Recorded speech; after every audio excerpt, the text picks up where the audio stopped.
Hey, we are here with Terra Invicta, and this is episode 105, I believe. Is that correct, Seth? You're usually the one who remembers. Yes. I think that's correct. Nice. Sorry, I need to get my notes in an easier place to write. That's all right. And we are back with some more Dungeons & Dragons action. Last time we left our heroes, they had fought a whole bunch of demons and ghouls in a well, in one of the many wells of darkness. You guys had basically decided to split up, of course. The Agents of Pain headed out to meet up with their buddies, and you were trying to figure out exactly where to go next. Git was feeling some sort of tug towards a particular direction, and the Marut, who is trying to track down Vren, also was trying to find, right, like Vren was a person who we knew was at the Wells of Darkness as well. And so one commune spell later, and you guys are in the Shadowfell, tracking down Vren, because apparently the Wells of Darkness exist on either side of on the Shadowfell and the Soul Realm. But when you got to the Shadowfell, you found that there are a bunch of dark elves, right? So you see a bunch of, kind of clockworky aesthetic fortifications and things that are set up around these wells. It looks like they have they knew about it sounds like they know about these wells and are guarding them or something, right? And you have the tug, right? You know where Git wants to go, and you know that Vren will be on the way. At least currently, when you did the commune cell, he was on the way, right, to wherever Git wants to go. And so the plan was to go find Vren first and get this whole thing over with the Marut, so that Audrin doesn't lose his entire soul and being by having this pact. That. How did we get here again? You had a plane shift scroll found on the body of one Shadowfire. I was making sure we actually used that spell scroll because I couldn't remember. No, I don't think anyone used it. Is that how you become a Marut? By breaking a bond with a Marut? Is that how you make what? Could you, do you become, do you just, die if you break it? Or, do you become, I think it, So the Maruts have, these golden plates on their chest, right? And it's the deal that you make with the Marut is inscribed. Basically, they're contract keepers, right? So this isn't necessarily, you wouldn't necessarily always make a deal with the Marut itself, but they are usually witnesses for a particular pact that is made between two parties. And if you break it, the Marut comes after you or whatever, right? In this case, I think that's probably what it will end up being. I don't know if it's so dire. I know we joked about this before. I don't know if it's so dire that if he breaks the pact, Audrin will instantly disintegrate and cease existing. But likely what will happen is the Marut will kill him, and that means he will cease existing. And given what we know this Marut can do, there will be a very short window of time between those two events. So anyway, you guys are headed to find Vren, and good riddance. I think everybody has said. But we'll see. We'll see how it goes. But yeah, I mean, I pulled up this map on Roll20 here because this is what it looks like from the Shadowfell side, right? When you're deep in the jungle, who knows what distance there is between any of these things? You can't see it, but now you're able to kind of look at where the path is leading. See there, there's some rocky outcroppings and stuff, but you guys have high powerful magic. You have flying. Audrin can just fly above things, right? And so you guys can pretty much see the path and each of the wells. There are probably more wells than this, but this is a good reference to use, just to kind of have a visual reference for where we are. Let me actually pull up. It's actually here. Which well you're actually at right now, and then we can go from there. But yeah, it's not like a bunch of drow descend upon you immediately. And you guys will have a chance to try to hide yourselves or whatever you want to do to try to not be stopped by drow. But you are certainly kind of surrounded. Anywhere you go is going to be there. I think, let's see, at least on the original adventure. Okay, this makes sense. We're going to say that you guys, here, let me pull up the old party token. And what are those green things? Or can we even see those? I think we just ignore those ones. Okay. I don't know what they're supposed to signify, actually. They look like tentacles. Yeah, it's like maybe like plants or tentacles or something. It does have them on the original magazine map here, but I think it has to do with whatever was in those wells, and I've changed most of what are in these wells for our version anyway, so we can pretty much just ignore that. Okay, was just wondering if it was relevant.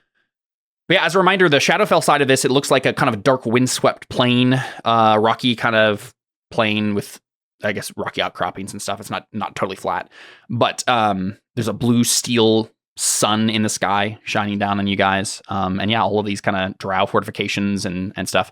You knew that on the Soul Realm side, this right here is a castle where the cult of Ahazu lives. It does look like there is some sort of, Shadowfell Palace thing on this side as well, but whether or not it's like tied to what is in the Soul Realm or if it's something different, you're not sure. But yeah, and then Audrin, feel free to ask me if you have any questions, because you're the one who got the information from Red Shroud about what she knows about this situation. She doesn't know as much, I don't think, about the Shadowfell side of it, but she knows some. So if you have any questions, feel free to ask them. Otherwise, I think you guys know that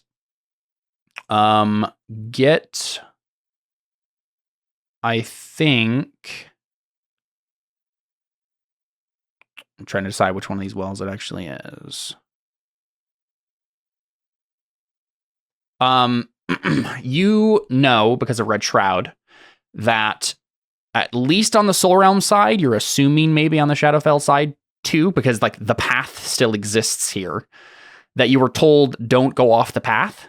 So, you could go off the path if you really wanted to, but that reminder is kind of in the back of your brain as a, do we really want to, why don't we just walk on this path? It seems like a nice way to go. You can do it and I'll tell you what happens, but yeah. I'm trying to think if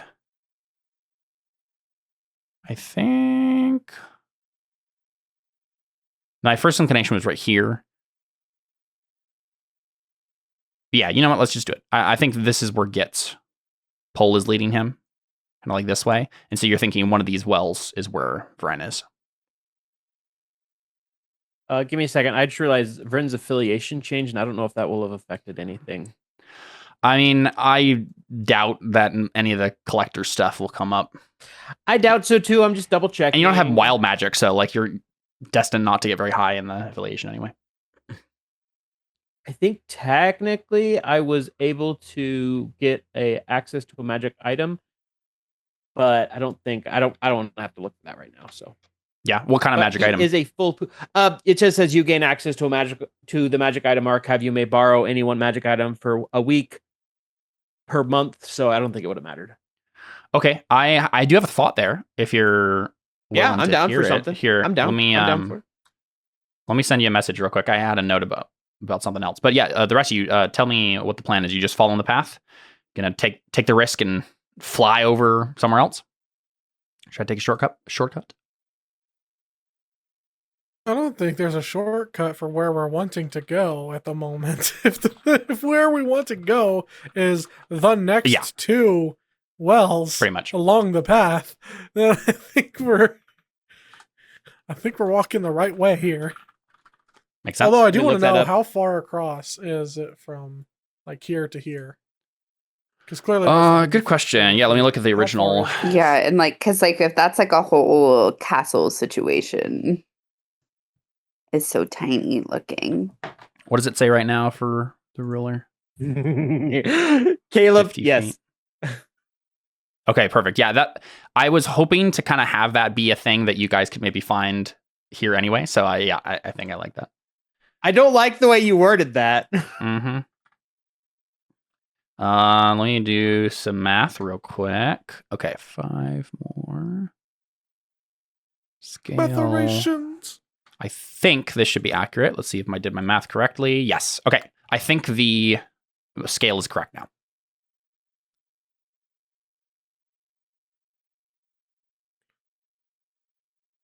Could get there in one turn.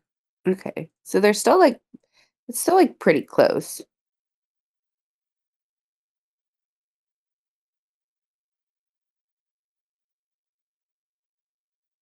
Hello, Caleb. Yeah. Oh, there we go. You were Did I like freeze? very frozen on my screen. Well, I think the first thing we want to do is like just follow the path and go to the next thing. But I Yeah. do want to take notice of this and look at it while we're, passing through this crevasse.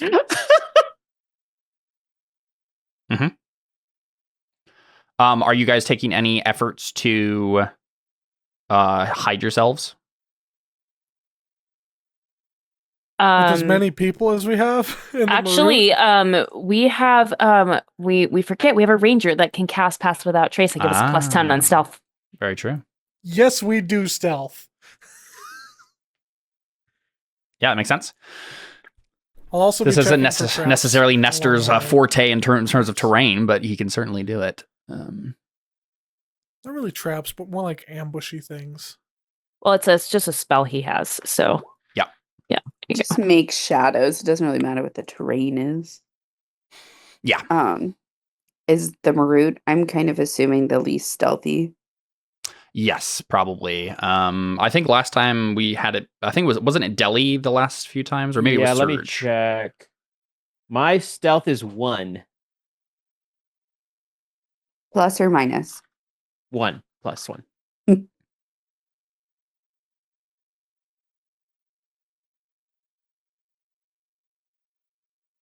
Right. Just pulling up.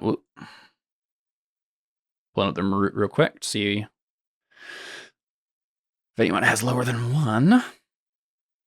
It looks like the Marut has a 1 as well. I think the only other person that it might be is Surge. Oh yeah, that's true. Let me check Surge.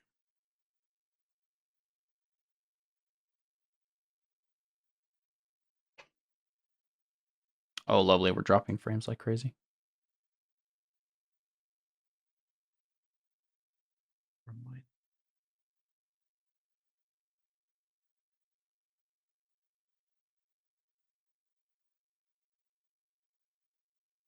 All right.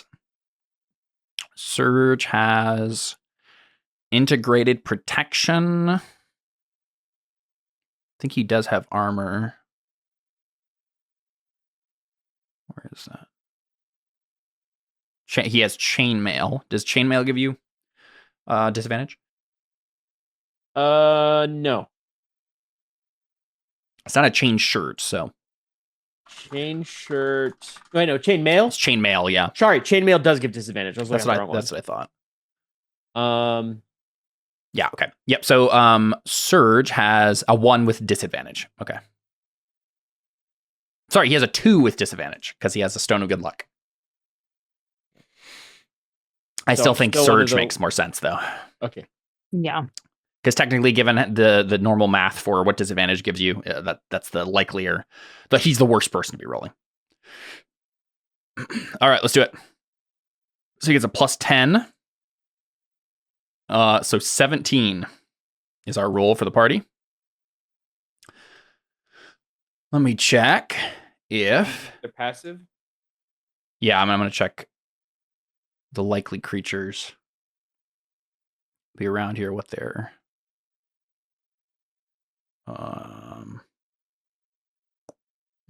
I could use Flash of Genius to give +5 to that. But it's not it's more of like a continuous thing though, more than yeah, this is I think at least logically, I don't think that makes sense, given that the test is actually taking place over the course of however long the spell lasts.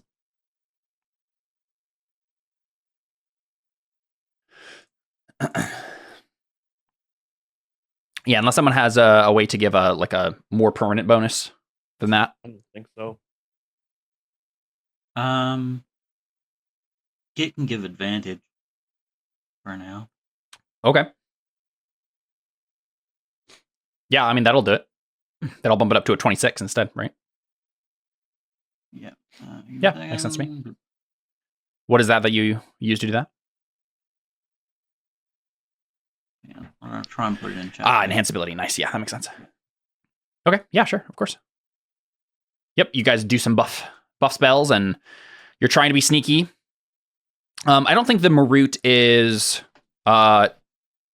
trying to be loud necessarily, but you also don't see that it seems to care too much.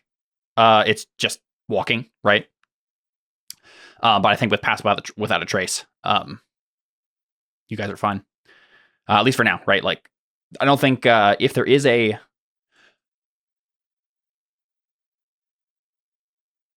Sorry, I just got a bug in my throat. If there is a fortification around this well, which I think there is, I think it's largely, it seems abandoned to you guys. There's some sort of structure around here, but it's abandoned. There's no one that you see around. But yeah, you're just gonna follow the path. Follow the path down. Any other preparations you want to make in terms of spells or things? Potions? Only prep I have would have been daily prep, and we passed that already. Let's see. Cool. How long is it going to take us to get there? It's actually not that far. At least to the first well, 300 feet. Oh, I see. Okay. So yeah. And another 2, so 500 feet to this well. That just takes a few minutes. Yeah. Yeah, I mean, if you're going slow, trying to be stealthy, yeah, we're measuring it in minutes. Mm-hmm. Okay.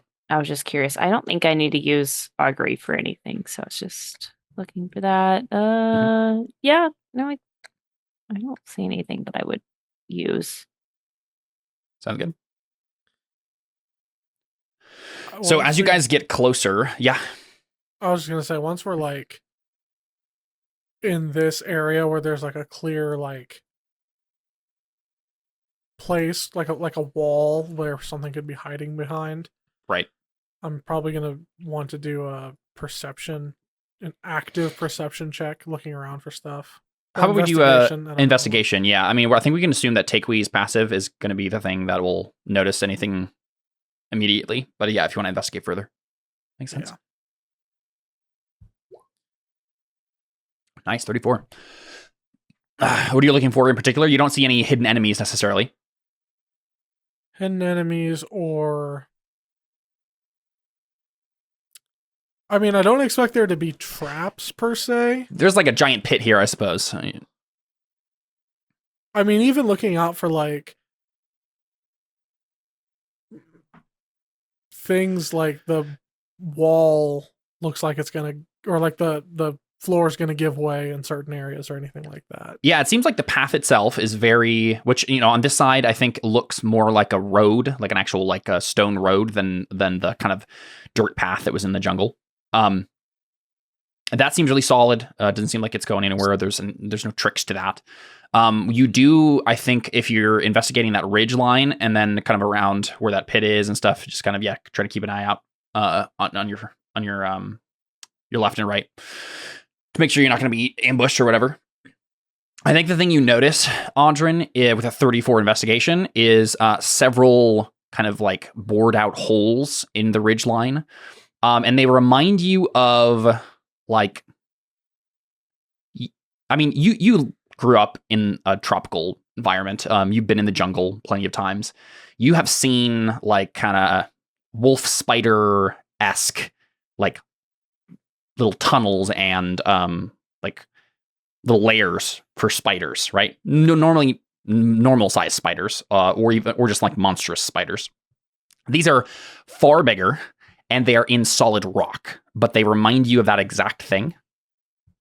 And maybe at one point you see a pair of glowing red eyes, or maybe it was just a trick of the light. You could go investigate further, I suppose. No, I'm good.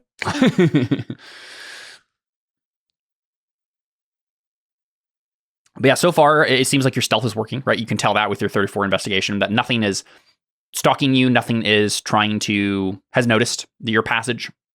If anything does exist in these layers, they're sleeping. Okay. Onward and forward then. Cool. So as you get in sight of this first well, I think you can tell, again, all of these wells have like fortifications of various sorts around them. It also looks like this one is largely abandoned. It might be a little, like, if you really did want to try to kind of go around it, in particular, like if you follow the path down to it and wanted to investigate it further, you think you might be...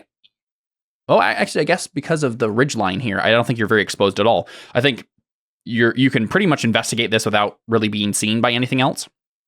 And maybe that's one of the reasons that there isn't any fortifications here. It's not really a good lookout spot, right? So if the drow are protecting something or guarding things or whatever, either there's nothing of import here, or maybe they're having fortifications on the wells, around the wells, for different reasons than you think.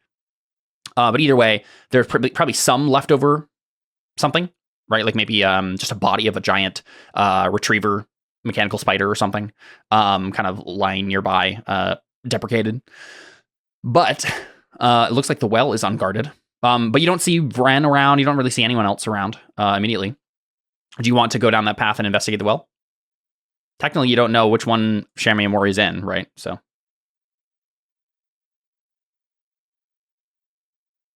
Do we want to bother with this one?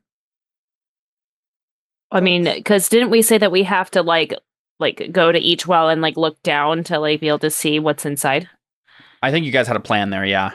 Audrun had Arcane Eye, and Git it has the ability to just like kind of fly over there and hang like a certain amount of feet above it. Mm-hmm. I could also like just fly in myself and kind of peek in. Yeah. Well, what plan do you take? Well, there's a part of me that likes the idea of not casting my one and only 4th level spell immediately. Yeah. Yeah, no, Fair Git enough. can do it. Sure. Yeah, Git will around his lower body and feet. There starts being little flames, like the flames that he has now coated himself with, flow down and like bear him up for a bit, and he will float down about 20 feet into it. And I'll use Sweet. use the divine sense to see if there are any demons within the hole or any other nasty types. Yeah, divine sense. Yeah, okay. Yeah. Yeah. What type specifically does it give you? Give me a second, I'll just find it.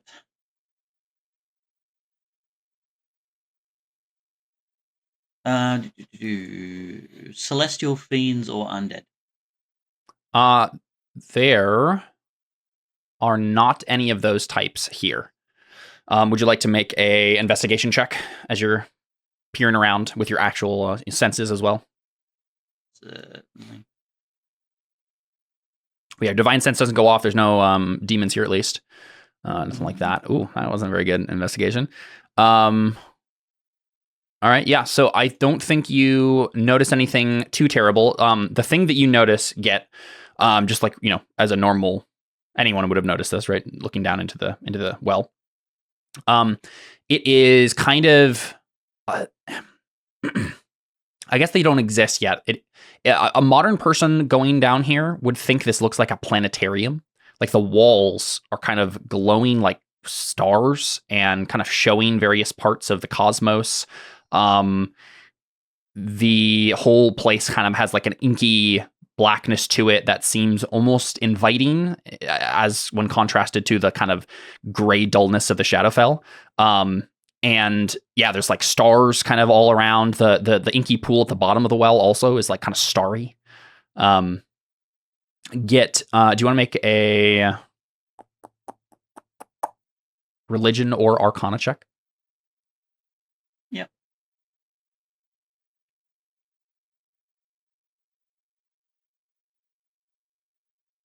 Yeah, with a 21, I think something about it seems familiar to you, but yeah, I don't think you can tell why, just like in the moment. But yeah, you could, I guess, let me double check my notes about peering into the well, how close you have to be to it or whatever. Because I know you can, like, if you look into it, you see the person who's in it, or, you know, God or whatever it is, right? That's entrapped there. but I don't know how close you have to be, if I remember correctly. Let's check.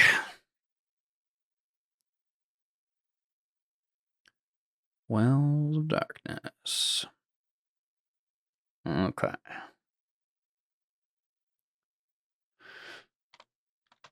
Where is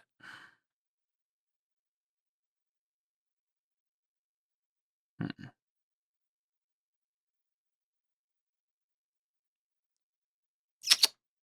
It's not immediately jumping out to me. While hanging upside down, Yeah. Git will pull out his little fast scribe book and start using the writing everything that he sees to Anna. Sweet. Yeah. Sounds good. Here we go. I think I found it. Yeah. Man. Sorry, this is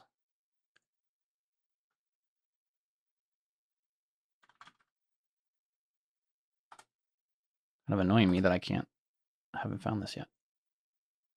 Should be just right here. Here we go. Okay. Yeah, it's just staring into the depths of the pool. Yeah, I guess that's all it says. Yeah, go ahead and make a perception check for me. Git. That'll decide it for us.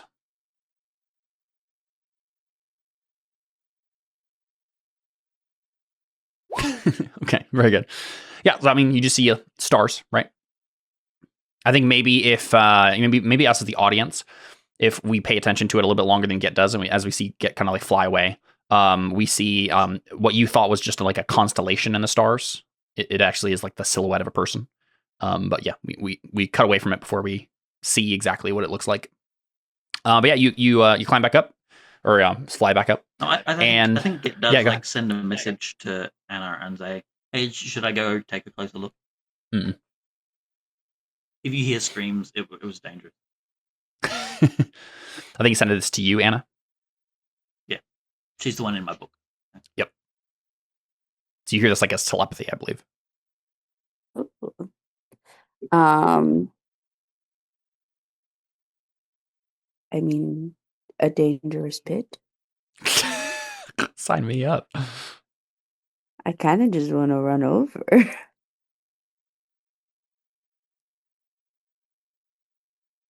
Yeah, she says, "No, don't do it." And then when Git comes back up, she's just like that's. I'm like, he shouldn't do it, but should I do it? Yeah. Yeah, I'm kind of like, okay, retreat back. Yep. Yeah. Cool. And Git, you still feel the kind of warm tug towards the south, where your Phoenix mass is kind of tugging you towards. It's not this well that you need. As we pass, I gaze longingly back at it.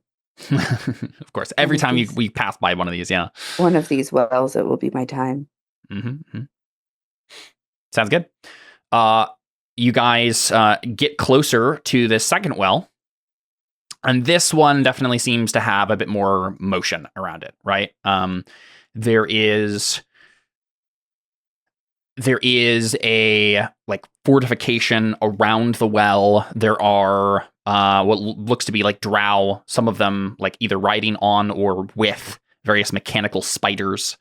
It would definitely be a thing to actually like you could go up to it and try to talk to them, but it seems unlikely to you that you will be able to get all the way there, at least with the whole party, or past it at all, without them noticing you in one way or another. So you have to figure out what you want to do there.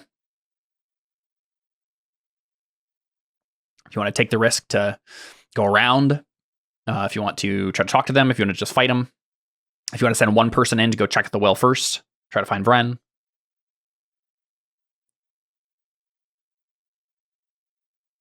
Just say, Vren is here. Go ahead, Marut. And just sit back and watch. Can we move our, I mean, if not, and if it's too difficult to manage, that's okay. But can we move our person thing? Oh yeah, of course. Sorry. Mark. I got it out for that reason and then didn't use it. So you guys would be right there. Okay. A bunch of people who can cast the invisibility spell, right? Like we could, like, not that all of us could go invisible, but like one or two of us could go. Yep, certainly in terms of like scouting, that'll be easy enough. You can certainly attempt it. The question would be, what do you do after you find what you want to find here, right? How do you get past it? How deep is the hole? I believe each of the wells is 80 feet deep and 40 feet wide.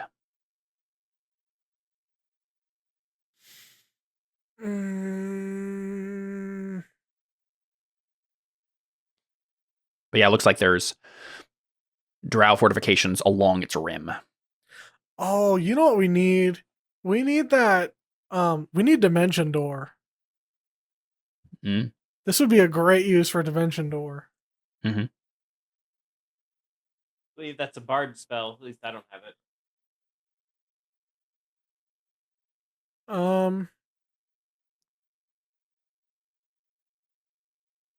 How long does this eye last?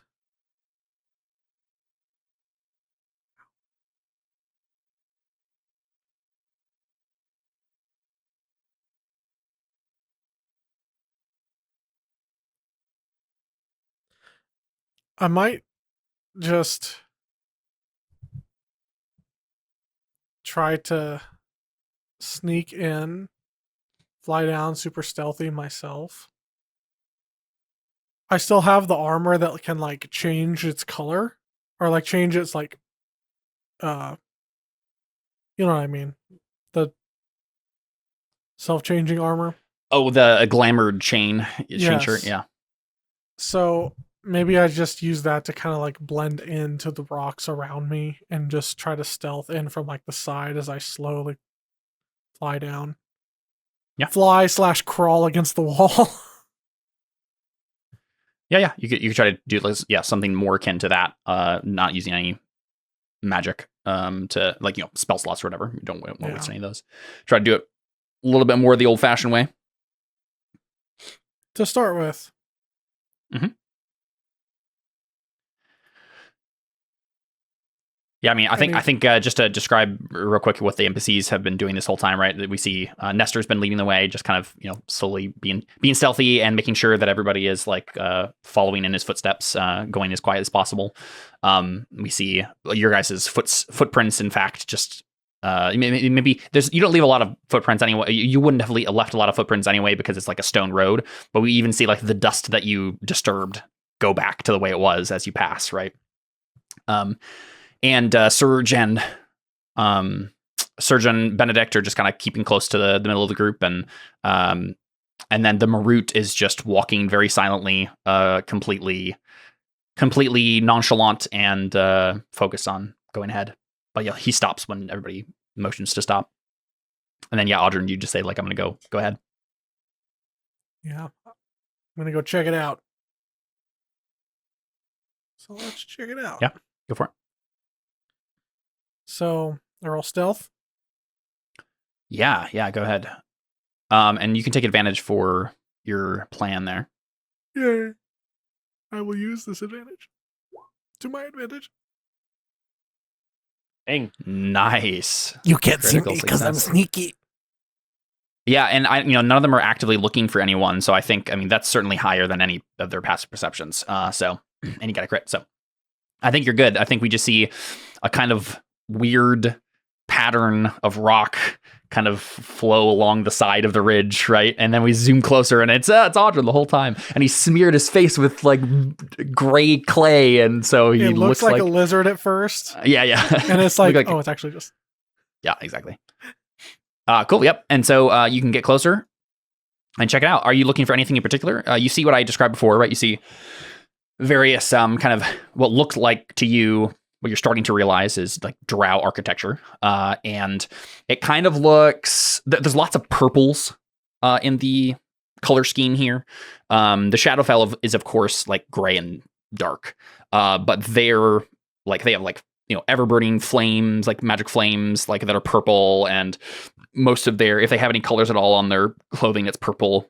any of their glowing magic runes or things are purple. And you see these dark elves and a couple of like mechanical retrievers, just kind of like it looks like they're guarding it, right?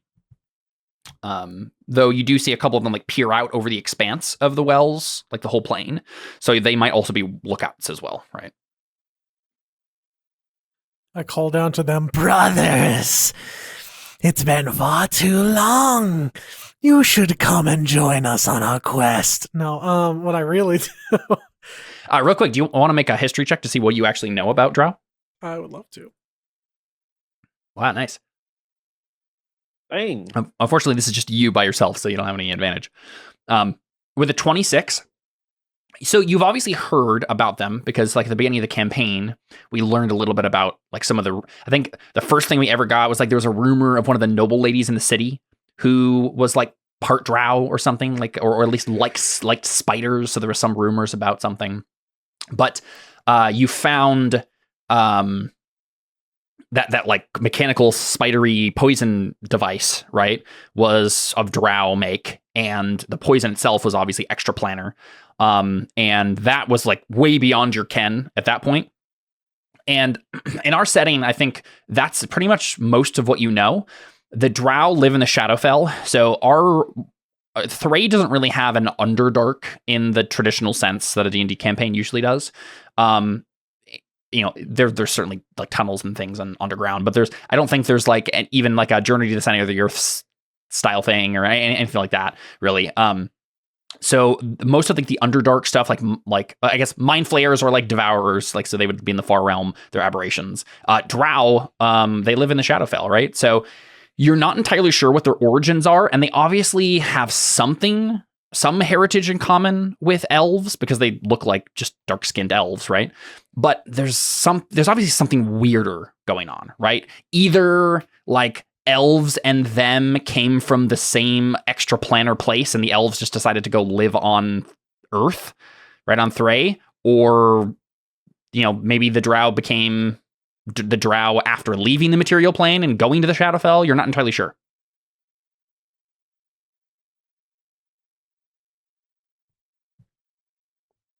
So what you're saying is that they're still distant relatives. As far as you know, yeah. As far as I know. There's obviously some relation there because they look really similar. But this is my first time actually seeing any Drow. Yeah, because I think the one Drow that we met before this, you've met two Drow in the campaign so far. One was the one that stole Deli, but you didn't actually see that lady. She just had the spider steal Deli, and then they teleported away. She was like shooting, I think, from the darkness. But there was also a Drow on the Isle of Dread that you guys came across, and that Anna talked to, this Drow was a blood sister, right? Right. So that's a Drow I don't think you talked to her because it was just Anna who had that conversation, but I think you saw her. Okay. But as far as you know, the things you know about Drow is they have this weird kind of like clockwork technology. They obviously have these mechanical spiders. It's obviously magical, right? Like Magitech. And they live in the Shadowfell, and at least some of them are like bounty hunters and like mercenaries and things.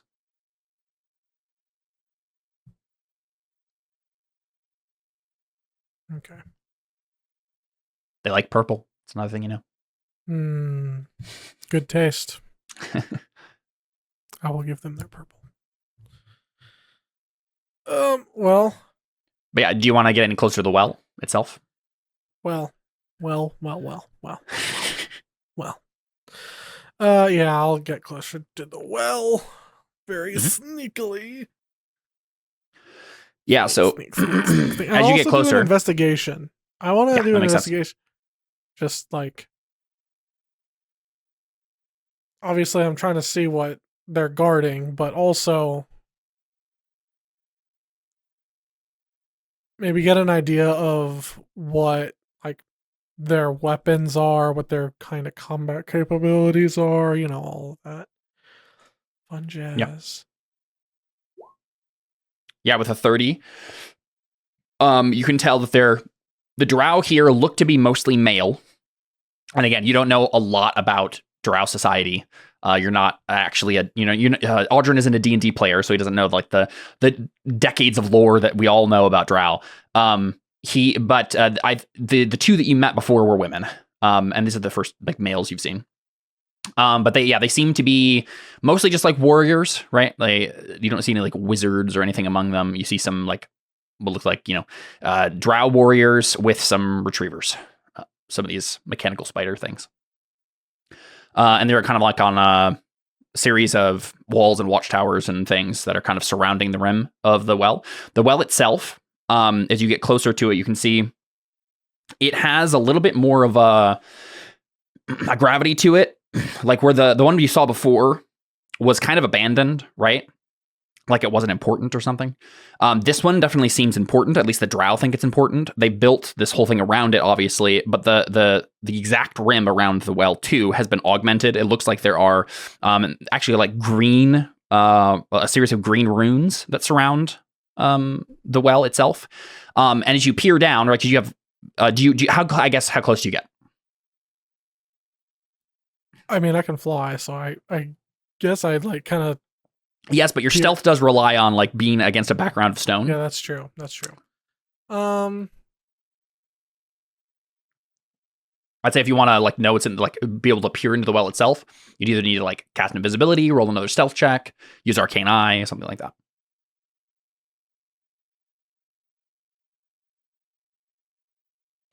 I'm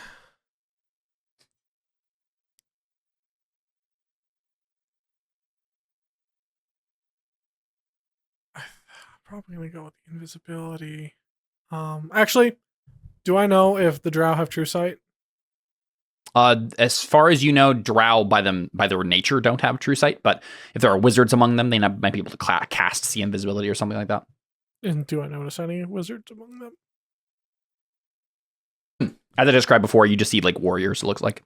Right. What do I know about the runes that I can see? Make an Arcana check. Arcana, yum. With a 21, they look different than the drow stuff, so you think they might have been built by someone else. But beyond that, you don't really know. Okay. What languages do you know? I know Orc. I know that. I know Common, Elf and Orc, Elvish, right? Orc, and Thieves Can't. I know shoe language. Do any of the runes look like shoes? They do not. They do not. Yeah, so we see a series of hieroglyphic kind of runes, but Audrun, you don't recognize them off the top of your head. Okay. I also just love that we've forever permanently ruined Thieves Can't. Here's the thing. Great. Of course, there's no shoes in the runes because they didn't chisel in telephone poles with the telephone wires for the shoes to be thrown over. Yep. Yeah. There is a clothesline, though, so missed opportunity there. Well, it's a good thing that there's a clothesline because they can't see me, and I'm about to John Cena this whole thing. I'm going to turn invisible. Sounds good. Then I'm going to clothesline them over the cliff. Mm-hmm. There are no drow actually near it. It looks like they're keeping their distance they're keeping on their like fortifications and things. I'll turn myself invisible. You just want to fly in?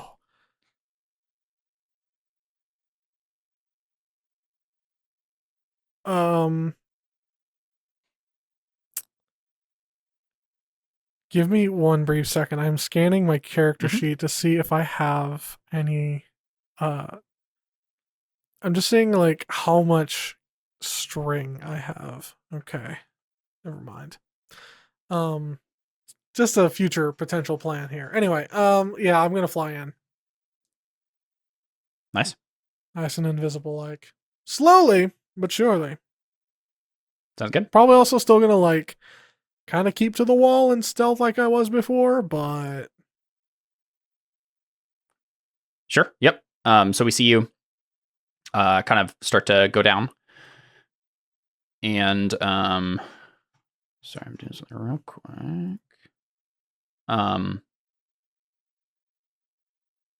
Sorry, how deep did you said you went? What is like how how thick are the? This is gonna sound like a weird question. How thick are the walls of the hole?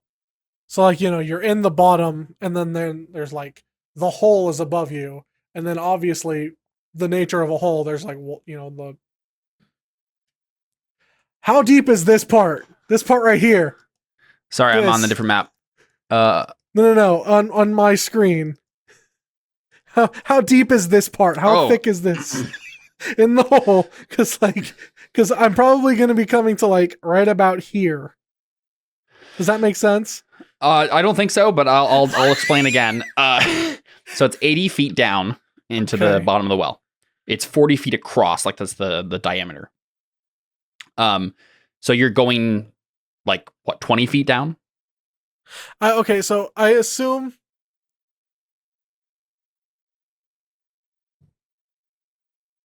For some reason, I assumed that when, like, at the bottom of the hole, it was cavernous. So there's like part of the. How do I describe this? There's like if I'm standing at the very bottom of the hole, I look up, and it's not just like a pit, but it's like the hole ends, and then there's like walls and ceiling around me. That's what I thought was the case. Does that make sense? So at least from your look at what you were looking at, there is a kind of fortification around in a circle, right at the edge of the rim of the hole of the well is this kind of other creation that has like runes on it, like the stone work. And then it is quite literally a well, a smooth, I guess they're all slightly different, but it is a well that is 80 feet deep and 40 feet in diameter. There's no other dimension to it, or fortification, or wall, or stone, or anything like that than what I've already described. Okay. And obviously each of the wells is slightly different, but they're all that way, and there's no extra like fortification to them unless I've already described them as like the drows or whatever. Then I'll probably just go down like 40 feet to start. Mm-hmm. Go halfway. That makes sense. I don't know why. I just like had this image in my head that it was like a.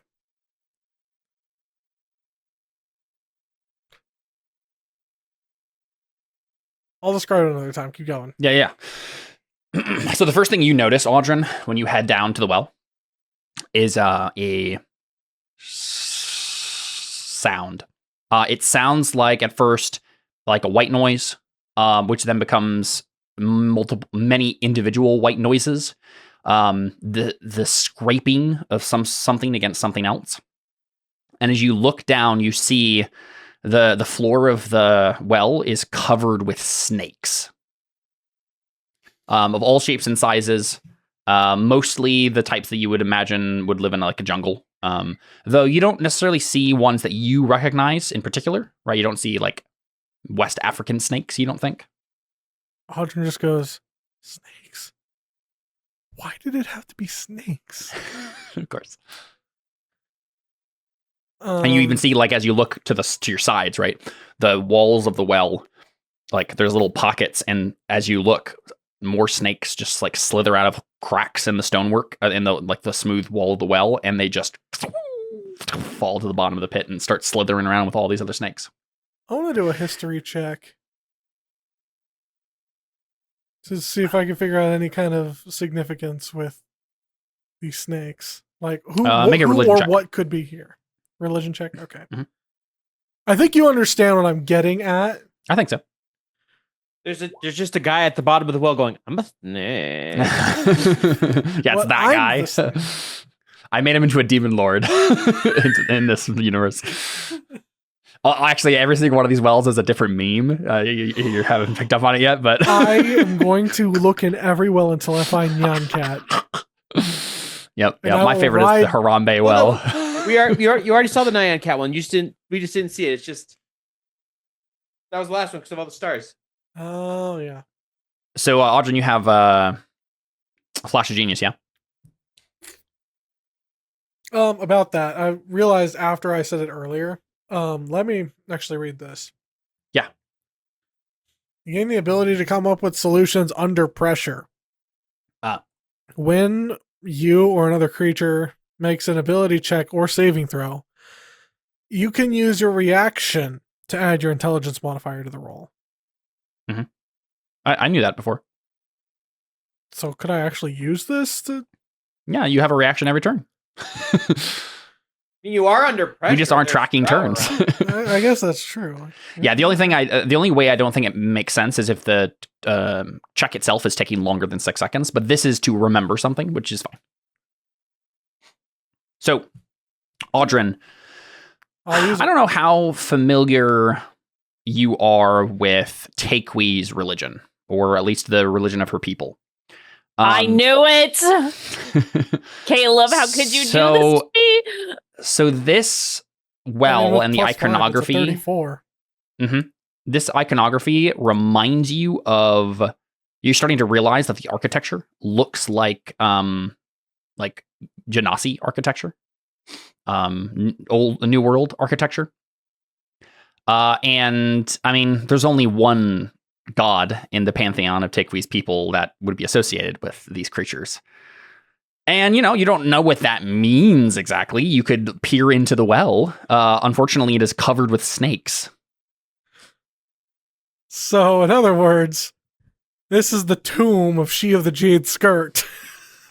It may be. You haven't confirmed yet. It's definitely probably.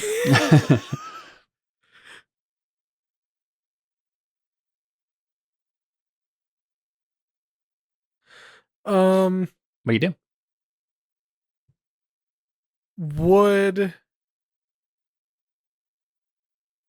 So Audrin is suspicious that it could be She of the Jade. Yeah, with a 34 in a religion check, being a person not from that culture but having a girlfriend who is, it's kind of more of a hunch than anything, right? Like there's just bits and pieces you've heard from Taequi or picked up in a book, and you're like, I wonder if this is. Hey babe, that super really significant thing with your religion? I just found the Antichrist of your religion at the bottom of the well. Sorry about that, babe. Sorry about that. Oh, my bad. It's just not really a conversation to have, I think. Yeah. That's weird. Okay. My only concern now is there any chance that She of the Jade Skirt is also known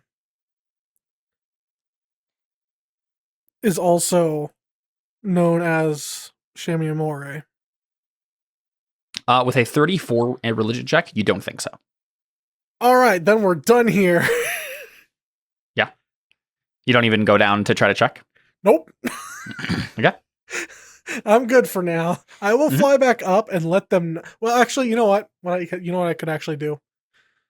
While I'm down there, I could actually mage hand the snakes out of the way. Yeah. So I could get a. Oh, it's jammy time. Sorry, that freaked me out for a second. You're not invisible, are you? I am invisible. Will the mage hand Nope. get okay? Because I have special mage hand powers. Yep. Just making sure. Yeah, I mean, that's a very reasonable thing to do, and it's super easy for you to do. I'm just grabbing snakes and chucking them side to side with my mage hand. Whoop, whoop, whoop, whoop. Nope, Yep. nope. Yeah, pushing them on the way. And yeah, you do see, nestled within the inky blackness of the Well of Darkness, you see, it looks like a woman. We would recognize it as a, Mesoamerican woman, right? It doesn't look like a snake woman to you. It looks like a Mesoamerican woman with black hair, and she's wearing green styled clothing. She of the Jade Skirt, right? She's wearing a green dress. Jade. I was gonna say Jade style clothing. You mean exactly? And she looks like she is floating in water.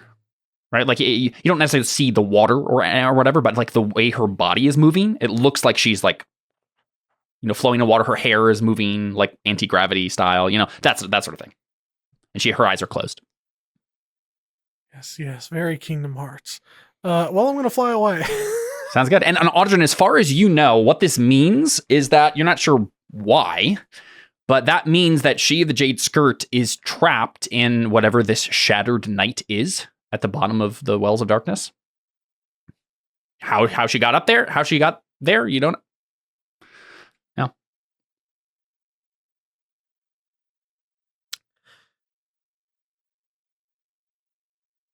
I feel like I need to report this information to, what is it, Mikhail? Yeah. I feel like I need to report that information to Mikhail. Yeah, that makes sense. But I'm not sure if that's meta knowledge that I feel like I should do that, or if Audryn would actually have that. No, I don't think it is. You think that would be a legitimate thought Audryn could have? Like, I mean, Taekween knows enough about the story to have told you at some point, right? Okay. So, yeah. I fly back up, and I say, well, nothing that we're looking for is here. So let's move on to the next one. I think Deli would think to herself, that sounded oddly specific. She just goes, look. No, she wouldn't say it out loud. Okay. Can I make an insight check on my boyfriend? I think Audryn's like looking over at Taekwee like, we should talk later.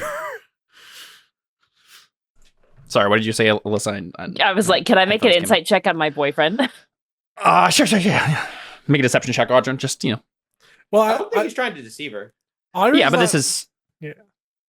It's just kind of how you're defaulting, right? Well, Oh, no, I have no clue. I'm like, cool, Okay, let's move on. Really, can I do a performance check?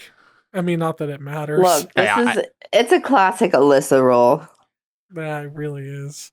Yeah, I don't think it matters too much here. It doesn't. And it doesn't. It really doesn't. I'm just curious if Taekwee would be like, I'm sorry, what? Yeah, you don't want to burden her mind, Audryn, and you do so successfully, right? You're able to move on. I will tell her later. Yeah. After we're out of here. Mm-hmm. By the way, you know that one hole that I went down in by myself? I will never go back there again. Yeah. Cool. What's your guys' plan to get around this now? Oh, we can't even get around it? As far as you saw, Audryn, you didn't see anyone that looked like, I mean, Vren can look however he wants. So you didn't see Vren in any of the forms you're familiar with him walking around. Vren's just down at the bottom of the pit as a snake. He could, of note, he could not do that because he has to keep the same configuration of limbs. Yeah, it's going to be like a humanoid. Not if he gets polymorphed into a snake. Which actually would be really... I suppose that's already an option. Always an option. Yeah. Do you have this polymorph spell, Vren? I don't remember. Because honestly, that's not a bad hiding spot. Actually, you know what? I do not. That would be a crazy punishment. What's like technically the permanent? No. What's the permanent technically version? No? If you check my character sheet, you might get what I mean. I certainly don't now, but yeah, I'll check. Whatever the permanent version of polymorph is, would be an interesting way to punish someone. Just like turn them into a snake and then throw them to the pit and be like, well, you're a pit guardian now. Have fun. That's the wrong chat, Caleb. Yeah, it's fine. That doesn't give away anything. Mm-hmm. Achievement hunter. They're going for gold. Yeah. What do you guys do? So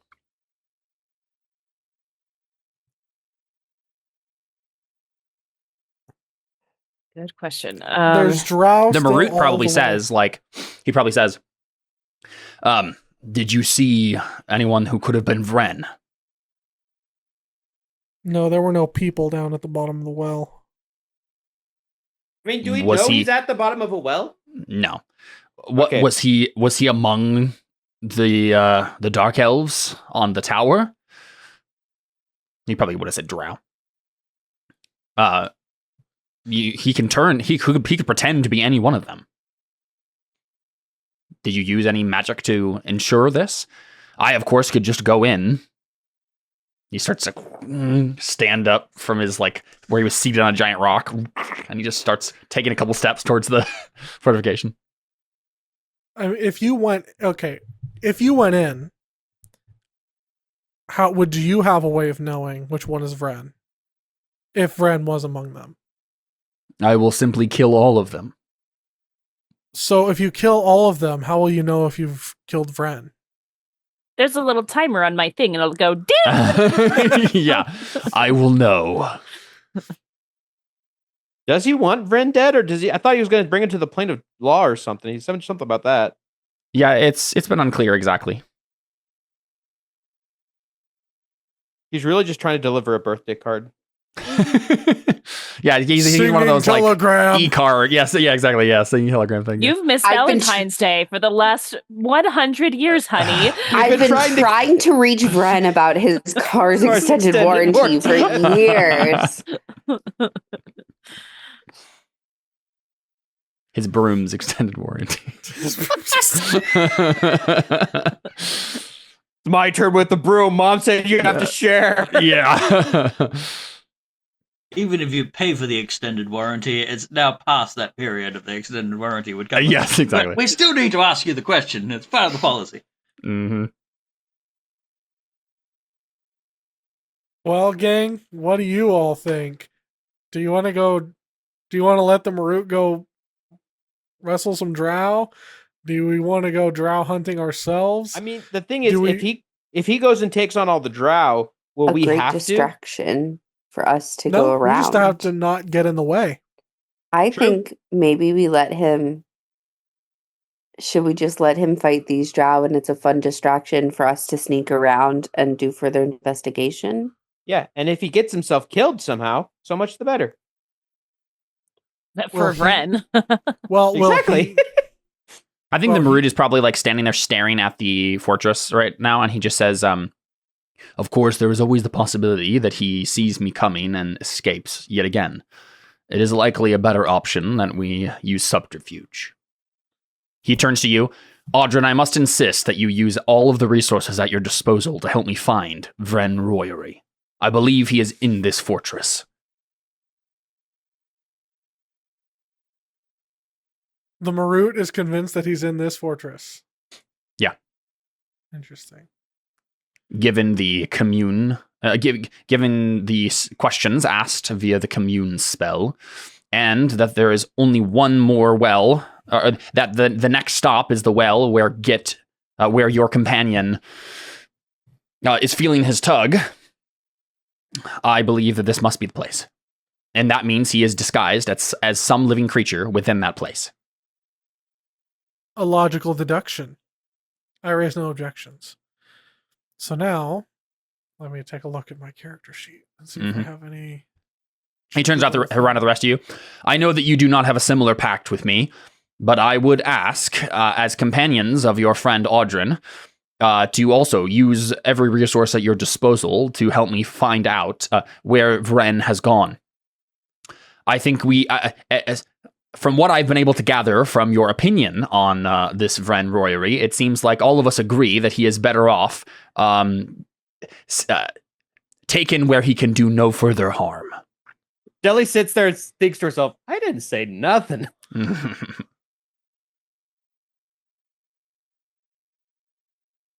That would be a twist. Get Seth to kill one of his own characters. No! And to be honest, Deli doesn't have a problem with Vren. True. Because you haven't talked to him. Well, she hasn't talked to him. Two, she's like, he does like weird pranks and stuff like that with people. Yeah, so does everyone in my order. Yeah. Like that's not a big deal for me.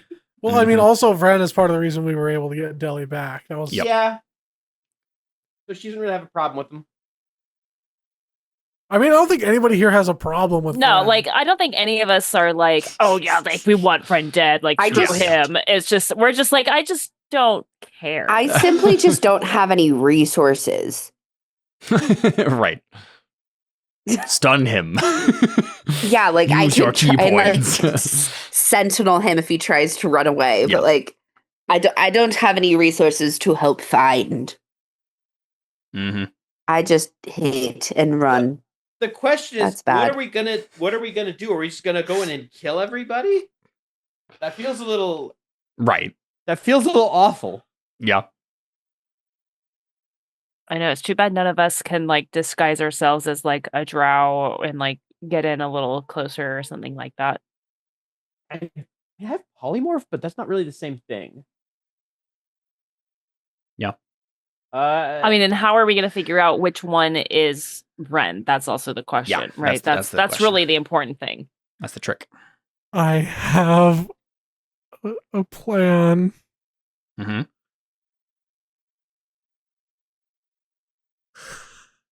I'm gonna stay invisible.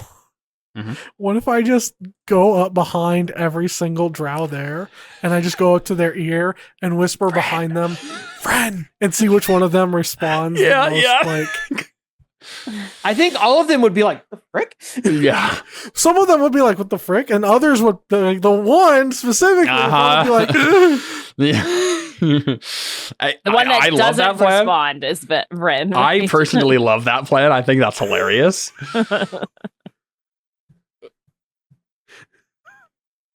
You also could probably distinguish it based on what that drow is carrying. Right? Mhm, Like, maybe. I mean, like, even though they're disguised, right? Like, Ren still had some very distinctive, things on him. He may have stashed it somewhere though. If he's really, he had a bag of. I'm pretty sure he had a bag of holding. he probably I did. mean, Yeah. that's true. But Anyone have an objection to whisper in every drow's ear plan? I guess not. I think that's amazing. That sounds like a stealth check to me, right? You got to do it in the right way so that only the one guy hears you at a time, and they don't think that there's someone actually behind them. Yeah, if they do actually hear it, right? At what point do they set an alarm that something's going on? Right.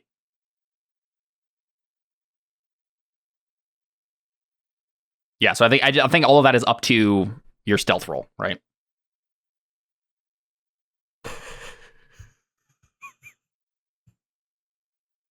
That's not a good sound. "Oh, Or maybe it is. wait, Jordan's either about to save us all or doom us all. Isn't that every single time that he Jordan, has an idea? is there any chance that you have the message spell? I don't have message, but I have one that would be funnier. The problem, it's a Oh, but you can't cast a spell though while you're invisible. that there would should be a problem." I think That's Git not the- pipes up and like says, "Why are we searching for this chap?" The Marut doesn't answer right away. He just like still standing, staring at the fortress. Audrin just says, "I signed a contract with the Marut to help track him down." What is specifics of track him down? Yeah, probably at that point, the Marut like just turns and gives you the exact details of the contract, right? He just begins at clause 1, right? Like just begins laying it all out. Do you let him go through the whole thing? Because Git's trying to work out what's the end point of this. Like, is it if when the Marut finds him, that's the end of the contract, or is it we have helped him slightly to find him, or is it like? So the thing with the Marut is, and then he gets away. Are we still bound to the contract? Like, what's the details? Yes, he's very specific about it, and we did iron out the details of this in the last season.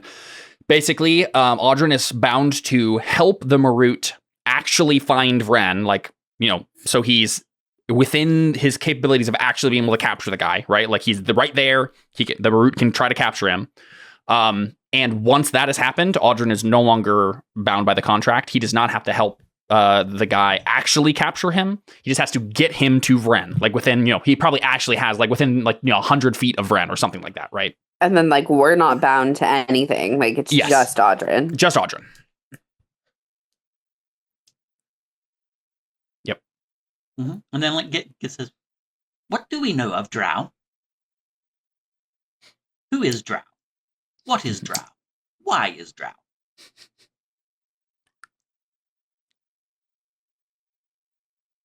We know nothing. Yay! I mean, Audrin, I think you're the person who actually knows anything, right? I spout off the knowledge that I know about drow. Yep.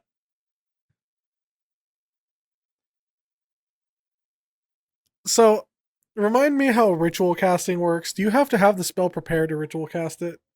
I believe Depends which so, class yes. you are. Okay.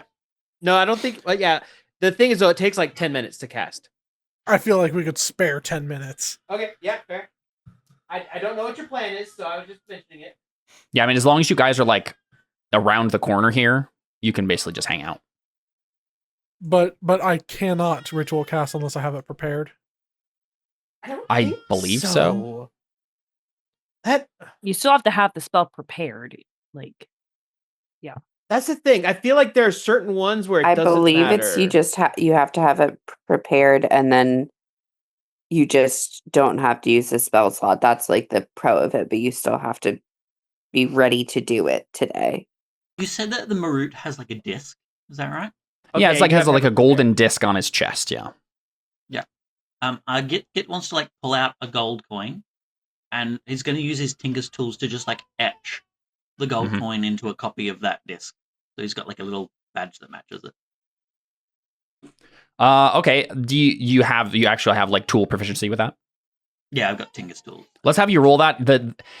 Having to scale it down to a single gold piece is going to be a very intricate work to get it exactly a copy, but I do have expert forgery, so perfect. it will help. Mhm.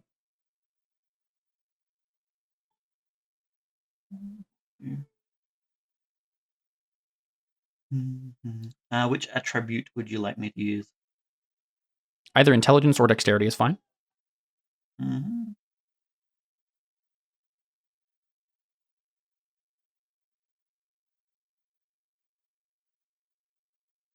If I could prepare a spell, I have a great spell that would have been funny to use in this situation. What is that? I thought it would have been hilarious to use Magic Mouth. What's that do? It makes like a mouth appear and like talk Kind of. from like you the ground or something, right? You implant a message within an object in range. A message that is uttered when a trigger condition is met. Yeah, the downside is it has to be something that it can perceive. So if it's like disguised and stuff, like if it doesn't see a shapeshifter, then it just doesn't see it and it can't trigger.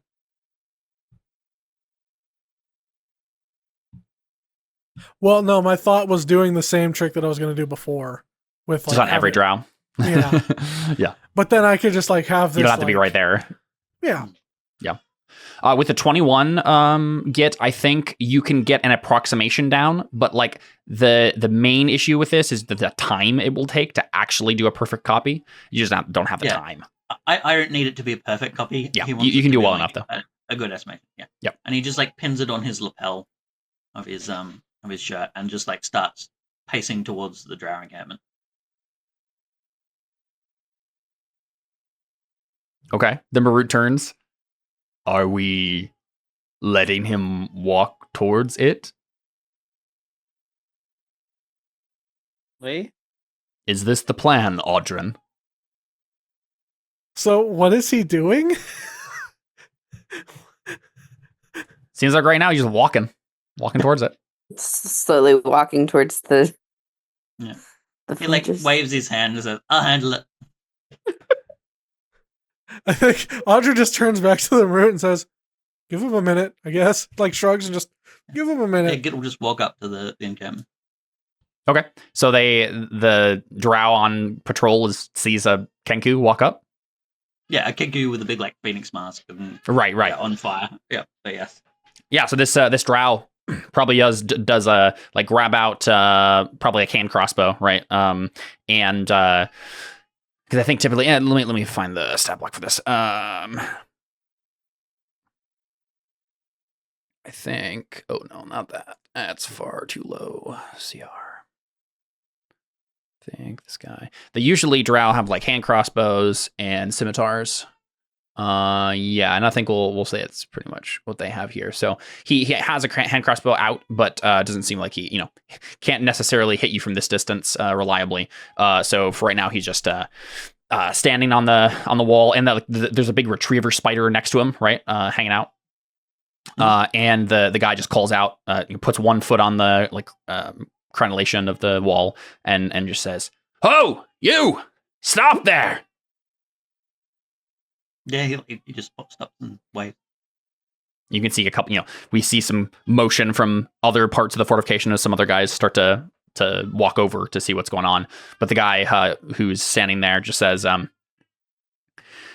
"This is the territory of the." What? No. What are they speaking? Oh, good question. Can we even understand them? Let me double check. Speaking I think they'd German. be speaking like Undercommon or something like that. I think he probably talks in Elvish. Do you know Elvish, Git? I by the time I get to where he's speaking, then yes, I'll just tongues myself. Okay, perfect. That's better than what I was gonna say. I was gonna say I could totally just because I'm still invisible. I could just stand next to him and whisper everything in his ear. Right. But yeah, you hear an Elvish, and then it becomes clear to you what he's saying. And he says, I think he says, "This is the territory of the Ebony Brigade. You are not allowed. You are trespassing. Plane shift out of here immediately." Yeah. How far away am I from this guy? Maybe 300 feet? Makes sense. Actually, wait a second. This, it can't be more than 60 feet. 60 feet. I would like to, while he's doing this, I'm going to fly around while invisible and just see if I can keep an eye out for anybody that seems different. Mm-hmm. Yeah. See how people are responding. Yeah, if I'm 60 feet away from him, I'll speak telepathically to him. And I gesture to my newly created badge and just say, "I am from the Interplanar Justice Association. We believe that there is an individual of ill repute who is disguising himself amongst your number. I would request entry and the ability to investigate as to whether this individual is truly here." Go ahead and make a persuasion. Be discreet. Make a persuasion check with advantage. Mm-hmm.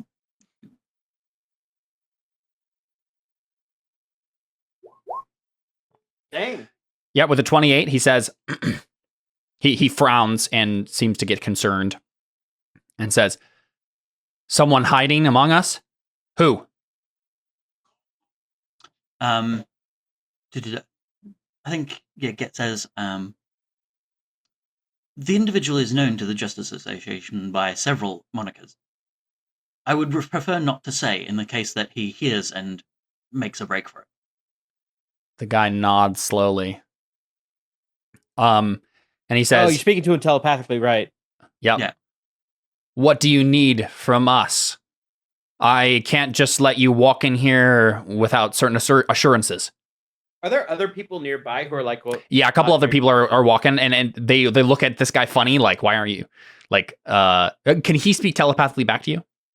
Not with this version, no. Okay, yeah. So you're just standing there, not saying anything. This guy is talking at you, right? And so the other people around him are just like, "What are you like?" Looking at him funny.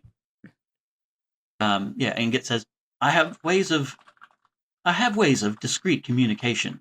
If I was allowed to wander around with you or several accompaniments, simple as a seeming inspection, I could make notes which you could understand immediately."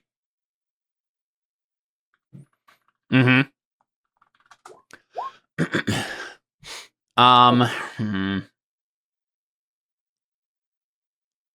Sorry, I have to be honest. I wasn't listening. So I was trying to message. Yeah, message something. Git is proposing that. I was trying to remember. I was going back through what I did here and trying to piece together, and I couldn't. Sorry. Git's basically proposing you can accompany me with several people if you want. Yeah. I just need to walk around the grounds, doing a pseudo inspection, making notes which you'll be able to hear completely discreet. Yeah, he thinks for a moment, and then the guy next to him, one of the drow, just says, "What is going on?" And this guy turns to him and says, "We're letting this traveler in just for a brief moment. Keep on guard. Kill him if he does anything funny." And then they open the gate, and you're welcome inside. I walk in with them. I sneak in with them. Okay. I messaged you back. Yeah. Whoever's going to be my official accompanying person, I like gesture to the book, like, and tell him telepathically, if you put your name in this book, I can tell you stuff secretly so that no one can know.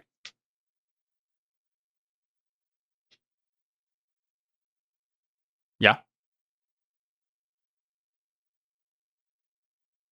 So you're just gonna walk around and what's your plan here? Sorry. So Git's plan is to use detect thoughts, put detect thoughts up, which he can do without casting a spell because he just does it silently. And then he's going to wander around and do the exact same plan as Jordan, except telepathically. Yeah. Whisper, Bren, it's me, la la la la, and just reading the surface thoughts to see what the reaction to being called Bren is and stuff like that. Sweet. Yeah.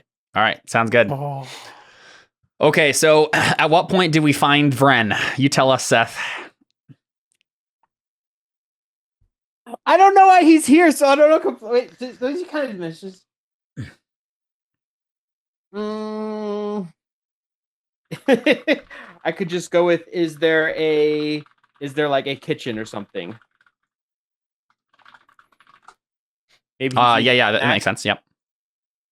Yeah, so Vren, and it's probably like he's shirking his actual guard duty, and he's in the pantry. So you see this drow just like feet up on the table, eating stuff like something he probably shouldn't have eaten, right? Like something for the guy in charge of this place. It's not actually for him. It's some sort of some sort of like fancy cheese, right? And you don't. I don't think you even need to do it because as soon as like you walk in, first he immediately. I assume Seth. He immediately like thinks like, oh no, I got caught like eating the cheese, right? But then like if you send him the telepathic message, what do, Seth? What does Vren do? Does Vren recognize Git? I mean, the rest of me is still it's very much still Kenku. You have met Git before. I now have a big. I have met Git before. Yep. Okay, because here's one thing, Caleb. Yep. Let me message you because this is an important detail that you'll probably remember. Ooh, this is the wrong. The guy who's been walking, who you talked to originally, Git, has been walking next to you the whole time, right? He seems to be like the captain in charge of this little fort here. And he probably is like he's frowning at this guy, like how dare you, right? Like eat my cheese. Yeah. Oh yeah, you messaged me. Yeah, Git will walk over to like a nearby bench top and like wipe his little claw against it and like check it for dust, and frown, as if he's doing a full inspection of the room. Mm-hmm. What do you do, Ren? I think that's probably what I do. Because the thing is, Ren looks at the guy in charge, like, oh, what's the guy's name? The guy in charge here, the captain guy. Yeah. Give me a second. Drow name generator. This guy's name is.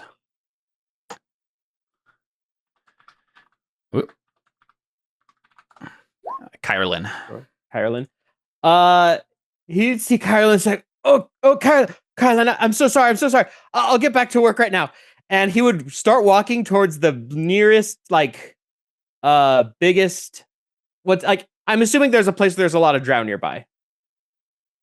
I mean, there's a whole crowd of them, like, following Git at this point. Like the captain guy, Kyrlin, is right behind Git, and Audrin, though you can't see him. And there's a whole crowd of other drow who are like outside of this. Like I'm imagining like a tower on the fort, right? And you're in the lower level. But why is there a crowd following him? Because they're wondering what's going on, right? Like, a whole bunch of these guards are just following to be like, what's happening? Is there another door or another exit? There is not another like real regular door. Mm-hmm. Yeah. Wait, no, it says never mind. Okay, question, Caleb. How long do we want to drag this out? You can do whatever. I Whatever think Brent Ren would does do. the most obvious thing. He's like, "Oh, I'm so sorry." He's gonna reach into his pocket, grab the fork he grabbed from the Lady of Pain, and plane shift out of there. So I am so happy that you're doing this because I have known from the minute you took that it will not work. It won't work. He grabs it, he Yep. goes, "Oh, dang it." So the minute you told me, I grab a fork because look, it's attuned to the plane, right? Like it's a fork for the thing.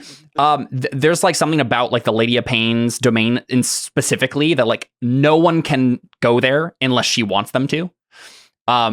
And you do it, you cast the spell and then it fizzles out. And we'll just say that the fork just crumbles to ash. Oh, the lady is smart, that one. So Let me what check do the you, Audrin and Let Git, me- what do you do? Let Like me check. that was your turn there, right? Like, so what do you guys do? Yeah, I mean, Git would have counterspelled it anyway, but I mean, he would have subtle spelled it so you couldn't have noticed. Mm. Yep. That would have actually, that brings up a good point. That would take a sorcery point. I'm actually really happy that that's what you tried to do because I've known that from the minute you picked up that I fork. was wondering if it would work, but I was figuring I might as well try. Mm-hmm. yeah. I was trying to think like, oh man, are we going to have assuming, Good. I mean, I'm assuming the surface thoughts pretty much give it away. yeah. Wait, what I- surface thoughts are you? How do you detect his surface thoughts? Detect Yeah, thoughts. Detect thoughts is up. So Oh, I get. Oh, surface don't you ever thoughts bring a for mind free. shielding though? Let me double check. I have a ring of spell storing. Because I think Deli was the one with ring of mind shielding. Oh, you're right. Okay, wait. Let me take off the fork from the Lady of Pain. I have another thing I could do, but it could go horribly wrong. Mhm. And it's not my turn. No, I do not have a ring of mind shielding. And I don't think Alright. I have anything else. So what are that your would've- surface thoughts then? I think probably it's Git. What's he doing here? Let me make sure there's Yeah. not another feature that has anything that come out and do it. Yeah, and Seth, I think for purposes of like the situation, I don't think you're currently wearing that new magic item you picked up, Okay, fair enough. right? Because you wouldn't be able to hide it necessarily, right? It could go horribly wrong even if Yeah. he was wearing it. Mm. Okay. Yeah, I'm assuming most of your stuff is like stuffed into a bag of holding. Mm-hmm. Oh, that's why he put his hand in his hand pocket, grabbed the thing, Right, like, right. oh. So yeah, get Audrin. I Yeah. I have an idea of what I want to do. I'm just thinking of how like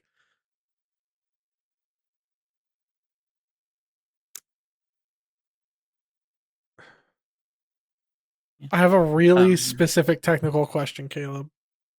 I have like a bajillion poisons on me. Are any of these poisons like would they dye clothing? Are they like if I poured some on my shirt, would it like dye my shirt a certain color? I assume at least one of them must do something like that. Prestidigitation exists, though, I will warn you. You're not going to notice that anything is on you. You forget that I have a stupid sleight of hand. Oh, Very I true. see what you're And saying. I'm invisible. And I have mage hand that I can cast and use while I'm invisible. Okay. Yeah, I mean, honestly, I think we should make that roll, right? Even if Git's thing doesn't work, right? Whatever he's going to do here next, that seems like a good thing that Audrin would be doing in the background. So Mark here's him. what I want to do. I want Sharpie the back of his hand. No, well, kind of. I know. Yeah. The back of his calves.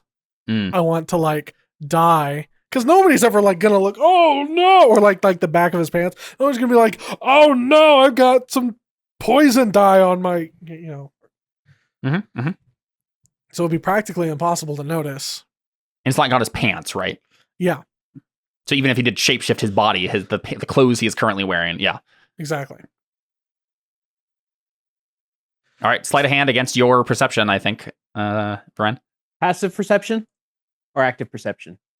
I think at this point you are actively Okay, trying to make sure that only a 1. Yeah, got less pretty than your average. average. Pretty I'm average roll. rolling this. I can roll sleight of hand, correct? Mm-hmm. Seth, there's only 1 in 20 chance that this is not going to work. Yeah. Yep. Yeah. You rolled Even a if 10. I crit, even if you I both crit, you both pretty roll much higher. rolled average, and the difference is staggering. Sweet. Yeah. So this happens behind the scenes. Get, what do you do? He rolled a 6. Oh yeah, he didn't even roll. He beat me on a 6. Wow. Yeah, I mean, Git says, I have no intention of taking away your freedom, and I know that you are a lover of technicalities. Unfortunately, I need your technicalities to secure someone else's freedom. Roll persuasion. Mhm. Because the thing is, you're kind of hitting on something that Vren is like, Yep.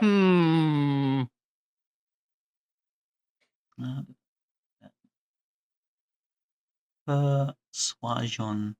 I'm just trying to think.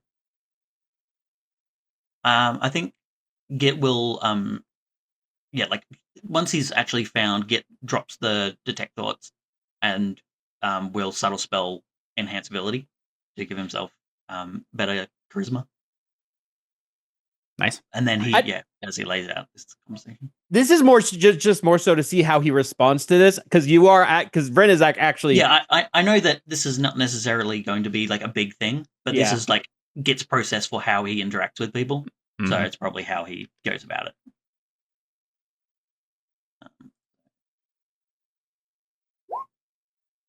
Yeah, that's fine. I think that's enough to like convince to convince Vren. He's like, very well. As I am sure as I am aware, you were basically contracted to do things for what's Jordan's brain fade on Audrin. Audrin. You were basically forced to obey Audrin at cost of your life, or at least cost of great pain. Unfortunately, Audrin is under a similar conviction right now. And only you can save him. The aim specifically is to reach within 100 feet of you. Well, make sure the Marut needs to be within 100 feet of you. Yeah, the Marut needs to be within 100 feet of you. Do you say that to him? Yep. Okay, he says Marut. Mm-hmm. Yeah. And are you saying this out loud, or is this telepathy still? Telepathy still, yeah. Okay. At least. He'd Vren go the blasted thing. Oh. So Vren, here, I'm gonna message you, Seth. Okay. Because you have more context for this. Yes, please. I would love context. Mm-hmm.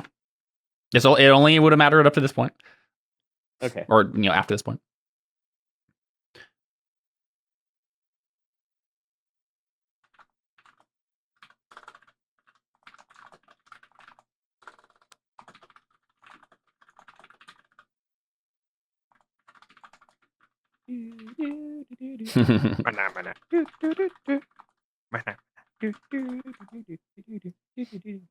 Waiting for the text.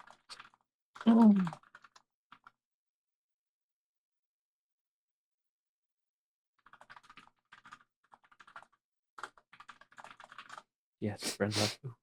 Something along those lines.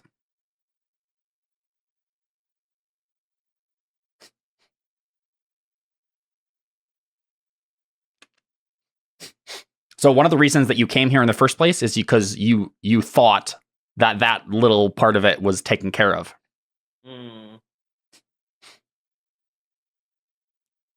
That was one of the reasons you couldn't come to this place before. Wait, so I see what you're saying.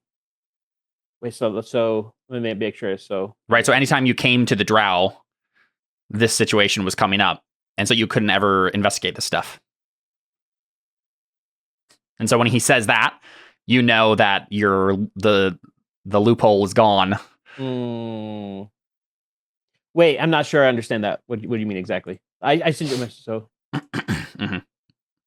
So that part I okay. So yep.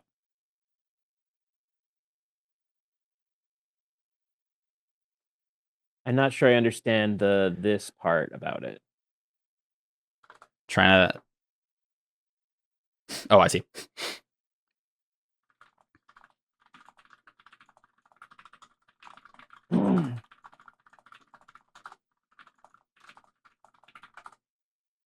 Mainly just, by default, everyone would have assumed that this is what this thing is.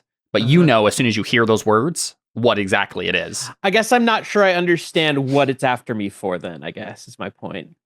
Probably this exact thing. You were looking into your origins and, you're not supposed to be here. Wait, it doesn't... I'm not... They don't want me to know my origins. Mm-hmm. What? Do I know why? That's why you're trying to figure it out. Oh! Right, you don't remember. You have amnesia about all this. Okay. He sit there and he think for a second. And can I telepathically respond? No, not to his thing. Not for this one. I'm just wondering Unless myself you have if your I own have... Yeah. I don't have mending, I have message. I don't have... I know I don't have message.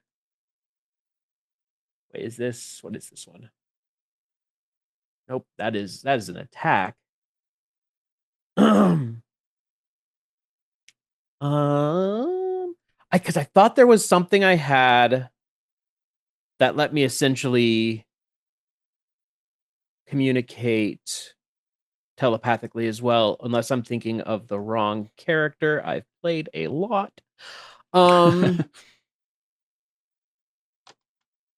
Wait, is it this one? No. Okay. I think I would just turn to get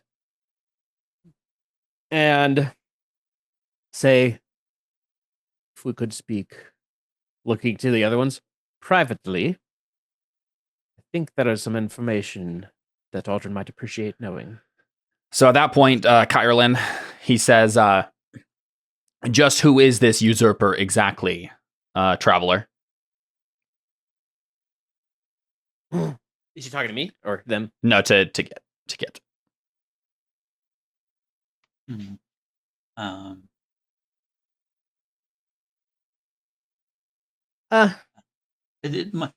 Git probably basically says, as much as I do ask questions, it is not my job to. Mainly, I am just to find and... It's fine. retrieve. I think I might have some answers for that question. I am simply a seeker of knowledge.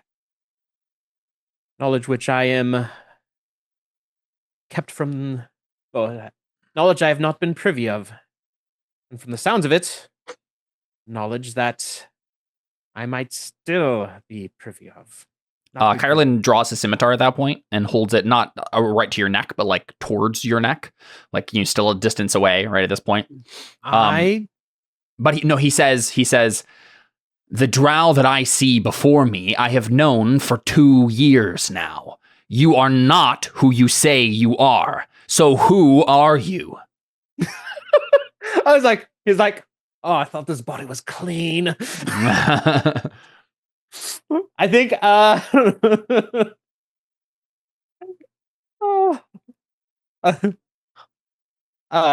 stupid does he want to get with this? Do I just go full plain stupid?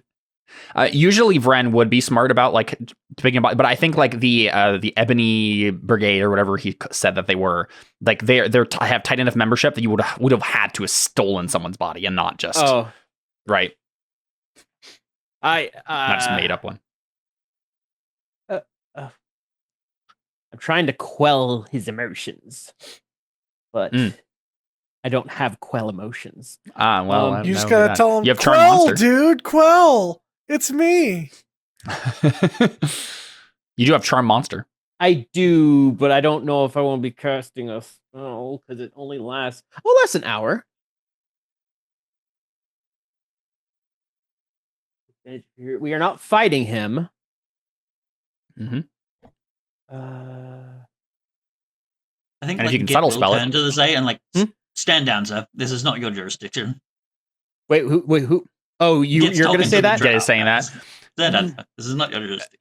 Yeah, he's frowning and he just says, "I understand your mission, but if this man is who I think he is, then justice belongs to us.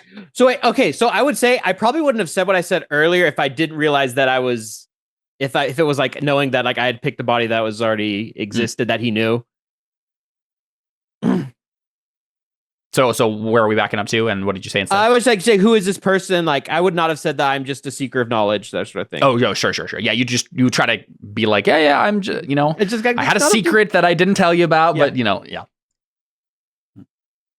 I wouldn't have quite said I'm just like someone you don't know. Yeah, so. Sure. Yeah. Do you want to make a persuasion check for me, Josh? Yep. Another one for Git.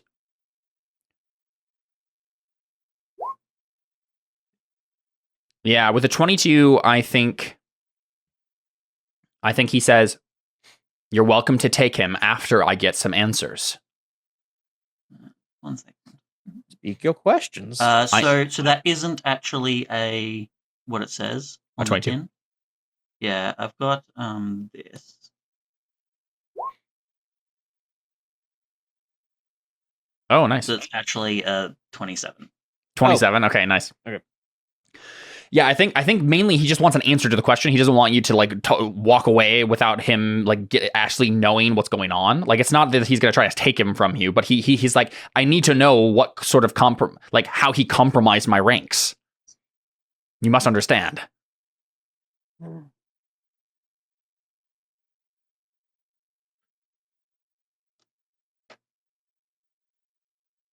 Yeah, I was like,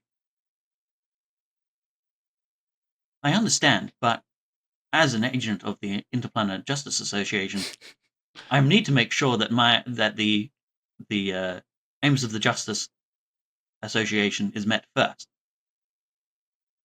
Very well, then I will accompany him you thoroughly. I will send you a report on the matter later. A 27 is really high, but like, this guy has lots of like specific protocol and people he answers to that if he just lets you walk away with this person, he's going to be in a lot of trouble.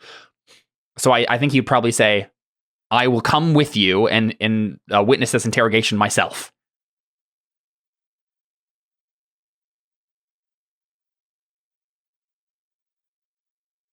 Git will say, very well, prepare yourself for an interplanet trip. He nods and he turns back to his men and he says, like, says 2 drow names and 2 of the guys like come with him, and then put some third person in charge, right? And then he's like, let's go. Yeah. Git will start just like walking with him and like gesture to Vren to accompany.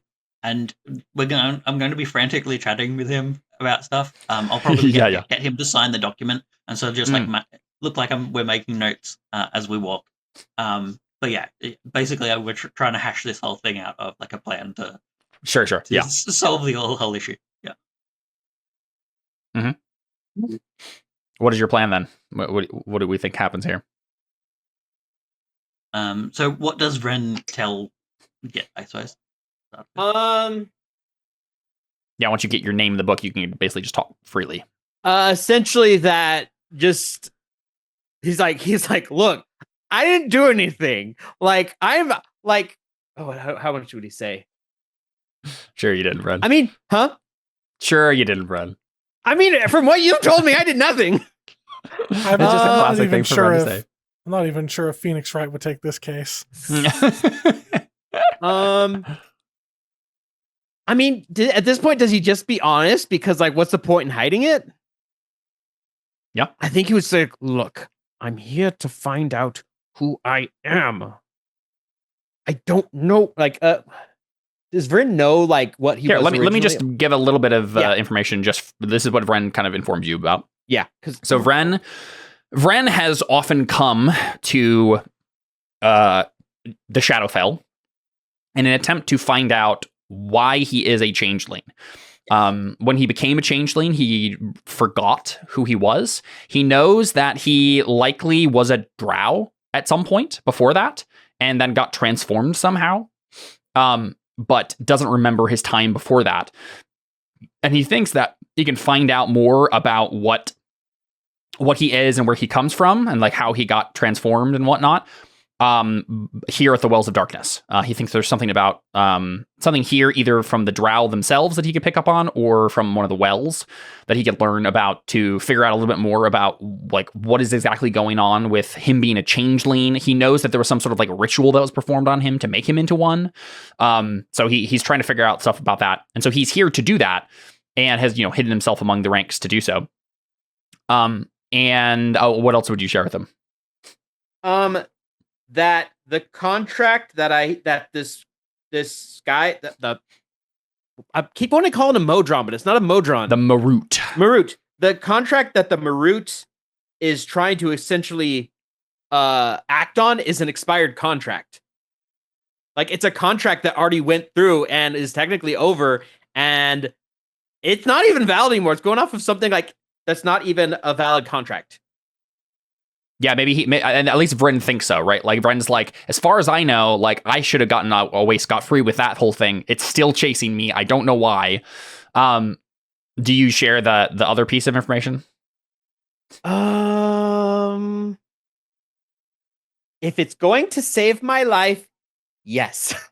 Though you might need to explain it because I didn't understand it very well when you messaged it to me. So I think basically what Vren tells you is this, like when you said Marut, right? You said the word Marut. He says, if this is what I think it is, that thing is going to turn me into these guys right here. He like points to the drow behind him, right? Like that thing works for them and for their mistress. Literally these guys. Yeah. Oh, see, I missed that part. And like you guys have been under the assumption that this Marut worked for the Lady of Pain or something. You never really got a lot of detail on that front, but that's new information to you. As far as Vren knows, like that thing does not work for the Lady of Pain. Mm-hmm. Yeah, I think he would even mention like, look, ask Takewee. She knows we met the Lady of Pain a couple months ago. She's fine with me. Yeah, if she was after me, then why would she let me have dinner at her house? I stole one of her forks. But only after. And like, she didn't care. Like, that's the only thing she could be after me for. And guess what? It's gone now. That was my ticket out of here.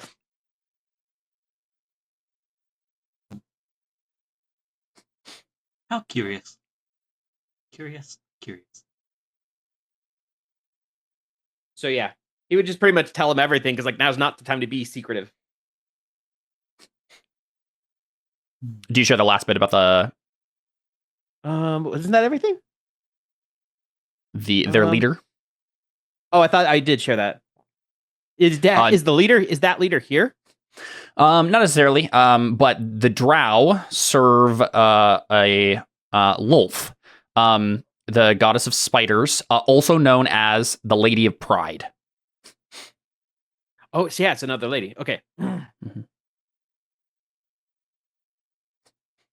And ultimately, that's who's after Vren with this Marut thing. What did I do to her? You were trying to find out all this stuff about the origins, right? And she doesn't want me to know my. She doesn't want you to know origins. And I don't know why. As far as Vren knows, the Lady of Pride stole this Marut from the Lady of Pain, hijacked it, and has been sending it after Vren ever since. Mm-hmm. And that's everything he knows, right? Yeah, like, I think, Get like strokes his chin for a moment. Oh, like the like weird burning under chin.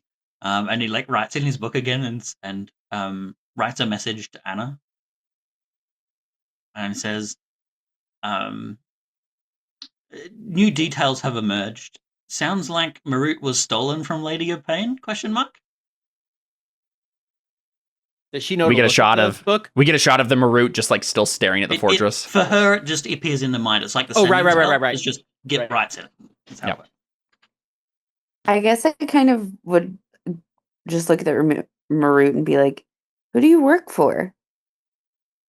A thing turns. I do not have the authorization to reveal her identity. So it's a her. I've eliminated half of the population.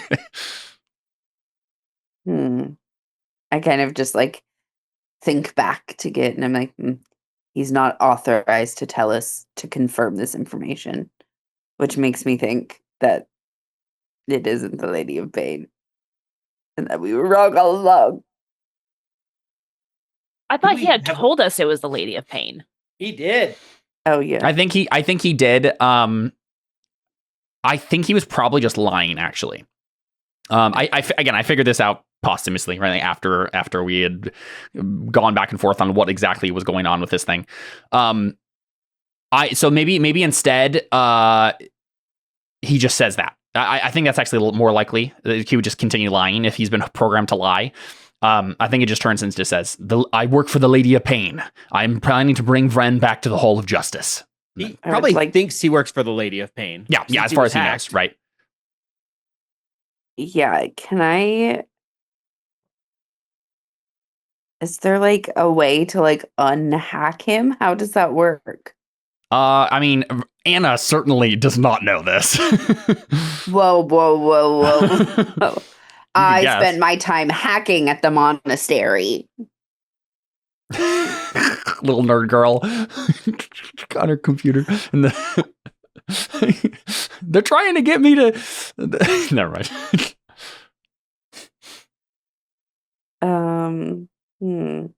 I gotta update my Tumblr. I have to put a new song on my MySpace page. Father Valentine is my number one spot. There is no shot Anna has a Tumblr.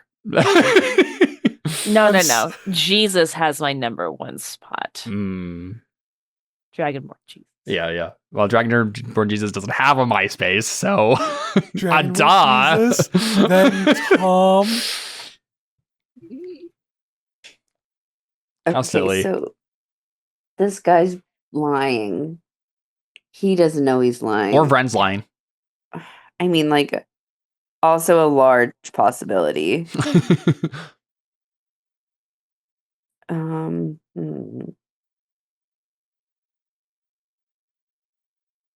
I guess I messaged Git and I'm like, so do I bring the Marut to you? Like, if he's lying, how do we get Audrin out of this besides fulfilling the contract?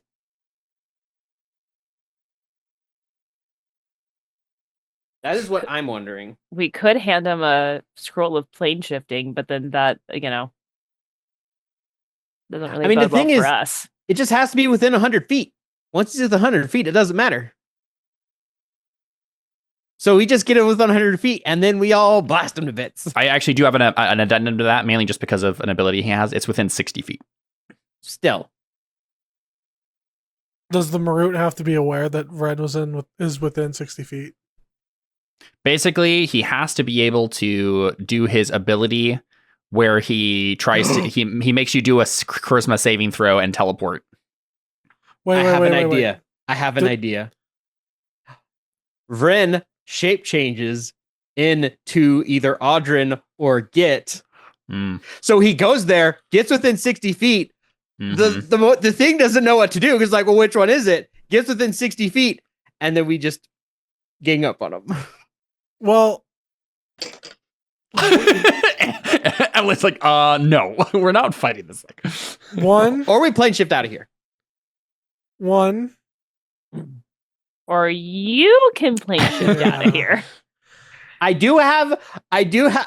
Since we're kind of back on the same page with each other now. Vren does have the wish spell. I was wondering if that's what you meant. Yeah. Yeah. He didn't want to use it to change into a snake, though, apparently. I could just wish the thing out of existence, I think. No. There's a lot of things here. Jordan seems Not like in he has fifth a plan of some sort, as usual. I have thoughts. Number one of the things that the Marut said was that we can't obstruct him from exacting justice. Yes, that is actually a stipulation of the contract. The contract does not technically end when he gets within 60 feet. I do remember that. You are not allowed to obstruct his trying to get Vren in any way, shape, or form. Audrin isn't allowed to. Yes, that is true. Audrin just doesn't have to be a part of the decisions that Vren makes. Audrin has nothing to do with it. Audrin's just an innocent bystander. Audrin's invisible. He's not. No one even knows he's here. Right, like Vren doesn't even know he's right there. So the other thing, the gets within 60 feet thing, does the Marut have to know that he is within 60 feet, or does he actually have to try to use the spell, or does he have to successfully use the spell? It is get within 60 feet. You have to get Vren within 60 feet of the Marut. Once you do not have to help him find Vren again, but you also cannot hinder him from capturing Vren. I cannot hinder him from capturing Vren. Before the 60 feet? No. No, once he's within the 60 feet, I still can't help hinder. Yeah. You can't hinder, all of us can. Yeah. But the other thing is, let's say he gets within 60 feet and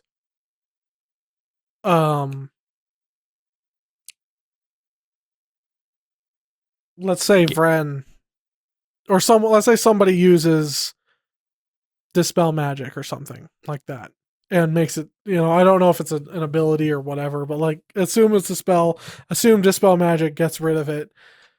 Would that would Audrin still have to then help the Marut go find Vren again? No, I think it's when Vren gets within 60 feet of the Marut for the first time, you are free from ever helping him find Vren again unless you made another pact with him. Okay. Is it that he still can't, until he is captured and brought to justice, he can't obstruct him still? Yes. Is that the idea? Okay. Yeah. Audrin has never been allowed to obstruct this search in any way, shape, or form. And I will never be able to.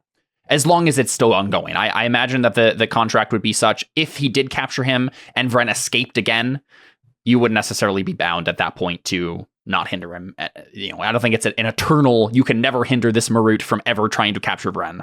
It's just for this search, right? This particular search. Though there might be some stipulation about when the search actually ends, right? When it actually officially ends, and it might have to do with Vren actually getting some amount of justice done to him, or be taken. Maybe he has to the trial or whatever has to be done at the Hall of Justice or whatever, But yeah, after that's done, it would be done. Can Vren just use his wish spell to unhack the Marut? That's kind of what I'm thinking. Possibly. Do you have the sending spell? No. Did he? I mean, technically, I could use the wish spell as a sending spell, but that seems like a waste. Oh my god. I mean, hey, if that's the only spell slot you have left, sometimes you just got to do it. 9th level sending. That's some Raya level stupidity at the end of the night. Very true. I do have teleport. I would like to use my wish spell to cast prestidigitation. I do have teleport once. I already used plane shift. So I only have one spell slot that could cast more spell slot that could cast teleport. Yeah. So what do you do? I mean, I feel like if you have this information about him being hacked, I feel like the wish spell, right? Yeah, that's kind of what I'm thinking too. It technically, the one problem with that is after I cast this, I essentially get magical, what is it? I get magical stress and take 1d10 necrotic damage with every spell I cast after that. Nice. Yeah, I mean it's a way to make wish not. But do you want to be taken to the Lady of? Well, I wouldn't be. I would essentially just be taken back to the fortress and potentially killed there. No, I'm saying I can do it. I'm just saying if it doesn't work, then we're in trouble. No. If this doesn't work, Vren is in trouble. Yeah. There is a little bit more information I do know, but it's the information that we haven't exactly that hasn't exactly become relevant yet. Actually, maybe Vern would ask. No, because he would assume you're here because of that. I think Caleb knows what I'm thinking. Nope. Oh. I was gonna say because. No, feel free to message. How could any of us ever predict what you're thinking? Very true. Maybe more true for Jordan's plans. To quote Batman, who could predict you? Oh my gosh.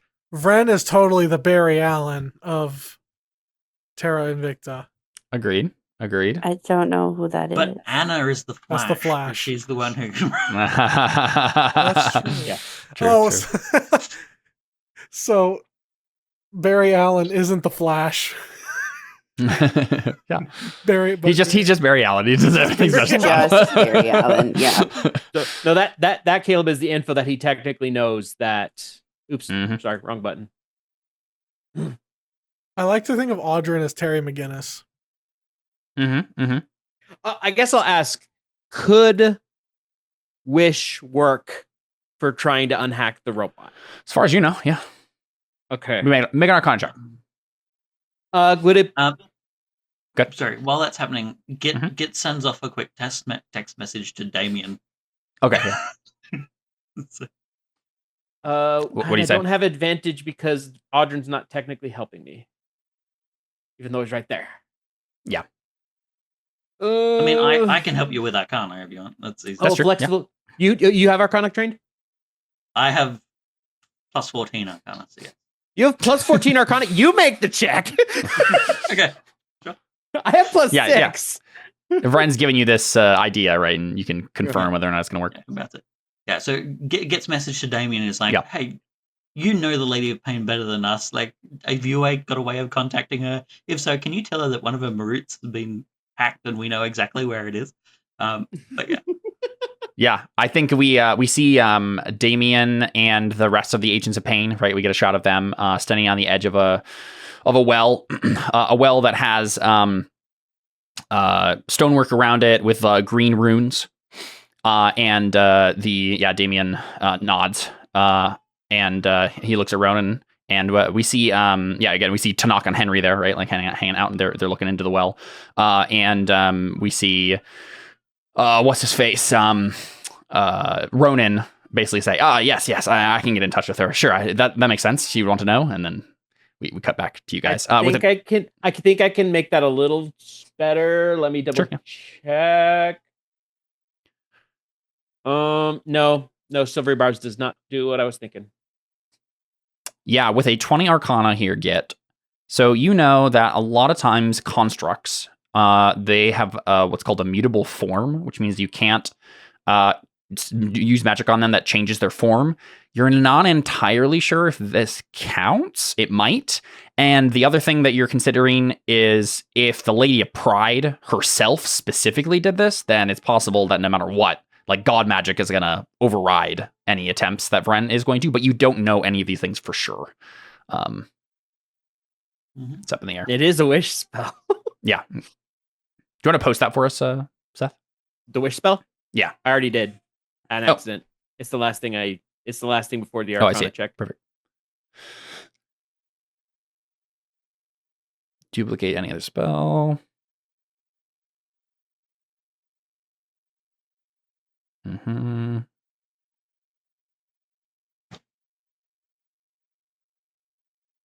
Trying to see if magical guidance. The DM has great latitude in ruling. All right, yeah, it gives me some leeway there at the end. But not a lot of longitude, unfortunately.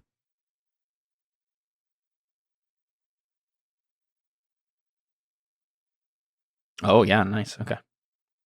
33% chance that you'll never be able to cast Wish again if you try an extra effect.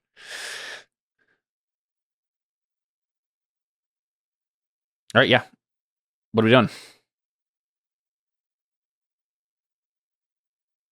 Audrin sneaks out and tells the Marut. Wait, haven't we? Wait. Did we cast Wish in a side story recently? Not recently. I feel like we must have cast the wish spell at some point. No, I feel like recently someone cast a Wish spell. Or was it I felt like it was Jordan. Not No, recently. I think you I might have did- cast some powerful spell in our side story thing, but I thought it was Wish for some reason. No, Because I'm looking at this going like, man, I did not know some of this. Like, I didn't realize the strength drops to 3. I have used Wish. This is only for like outside the use of one of the effects that it lists here. Mhm. I did use Wish for Saving Private Ryan. All right, do we see you guys walk within 60 feet of the route? I think That's happening. we're going to get close. Yeah, and I think I have to make a charisma save. I am good at charisma saves. Git will also hang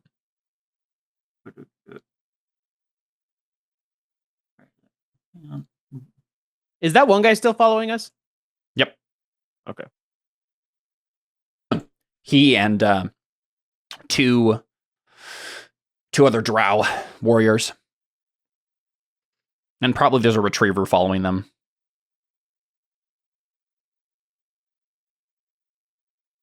Oh, what? Oh, A the spider retriever, thing? one of the mechanical spiders. Those mechanical spiders can plane shift, so they're likely just going to bring it with them to go with you, wherever interstellar thing or not interstellar, interplanar thing you're going to do, and then they're going to plane shift back with the retriever. Yeah. Yeah. Git will, at the very least, as we're walking, do this one on him and you.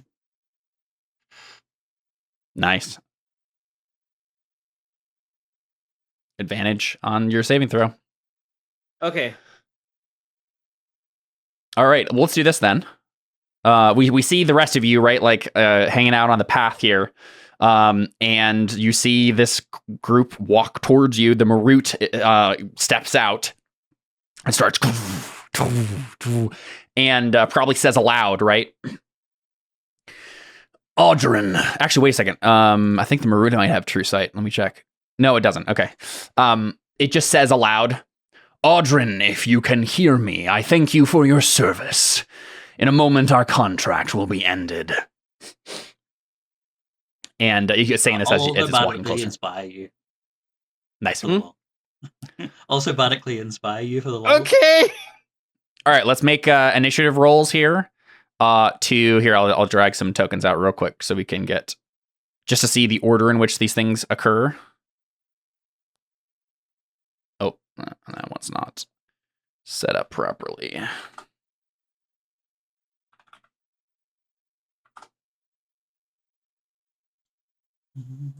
There we go. And obviously, anyone who wants to roll can, but this is probably the people who matter. It's mainly just Brennan. Really doesn't matter to Marut. me. I don't have like any of the information right now, so I'm just Yeah. like, Fair.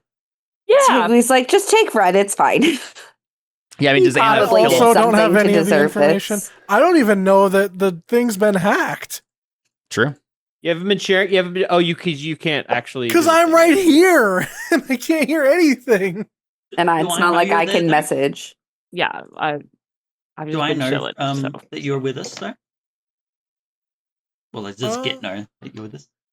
I think He would have known. No, he would have known because he had the detect Detect thoughts up, so he thoughts. would have been able to Yeah. notice you coming. So Git can have fed you all this, at least the Okay. pertinent information as Yeah. Okay, that's good. Should I Okay, get we an go. initiative roll?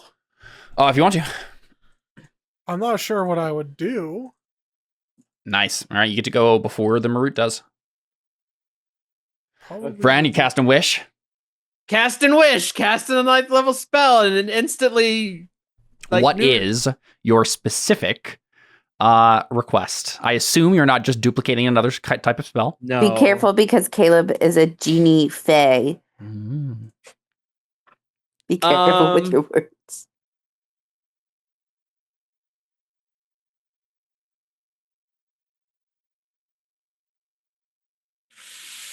dang it, now you have me overthinking this. Essentially, what I want to do is what without saying this is what I'm doing. I essentially wanted to do like what Em was saying is just make it so I unhack this thing. Essentially, Could you wish for the Marut to no longer be under the power of the Lady of Pride and go back Probably to better be to say, revert control to its proper. Like that's kind of what I was thinking too. Yeah, some sort of like that phrase. Yeah, that's kind of what I was thinking. I just was trying to think of a way to say it that Caleb couldn't twist. Yeah, Mhm, and mhm. any existing contracts it is under to be appropriately amended. Mm-hmm. Well, ideally, switching it over would do that. Yes, But but you want to be specific. Yes. Okay, so give me your exact wish and exact words. So I wish the Marut to no longer be under control of the Lady of Pride, correct? And go back to being under the control of the Lady of Pain. Mhm.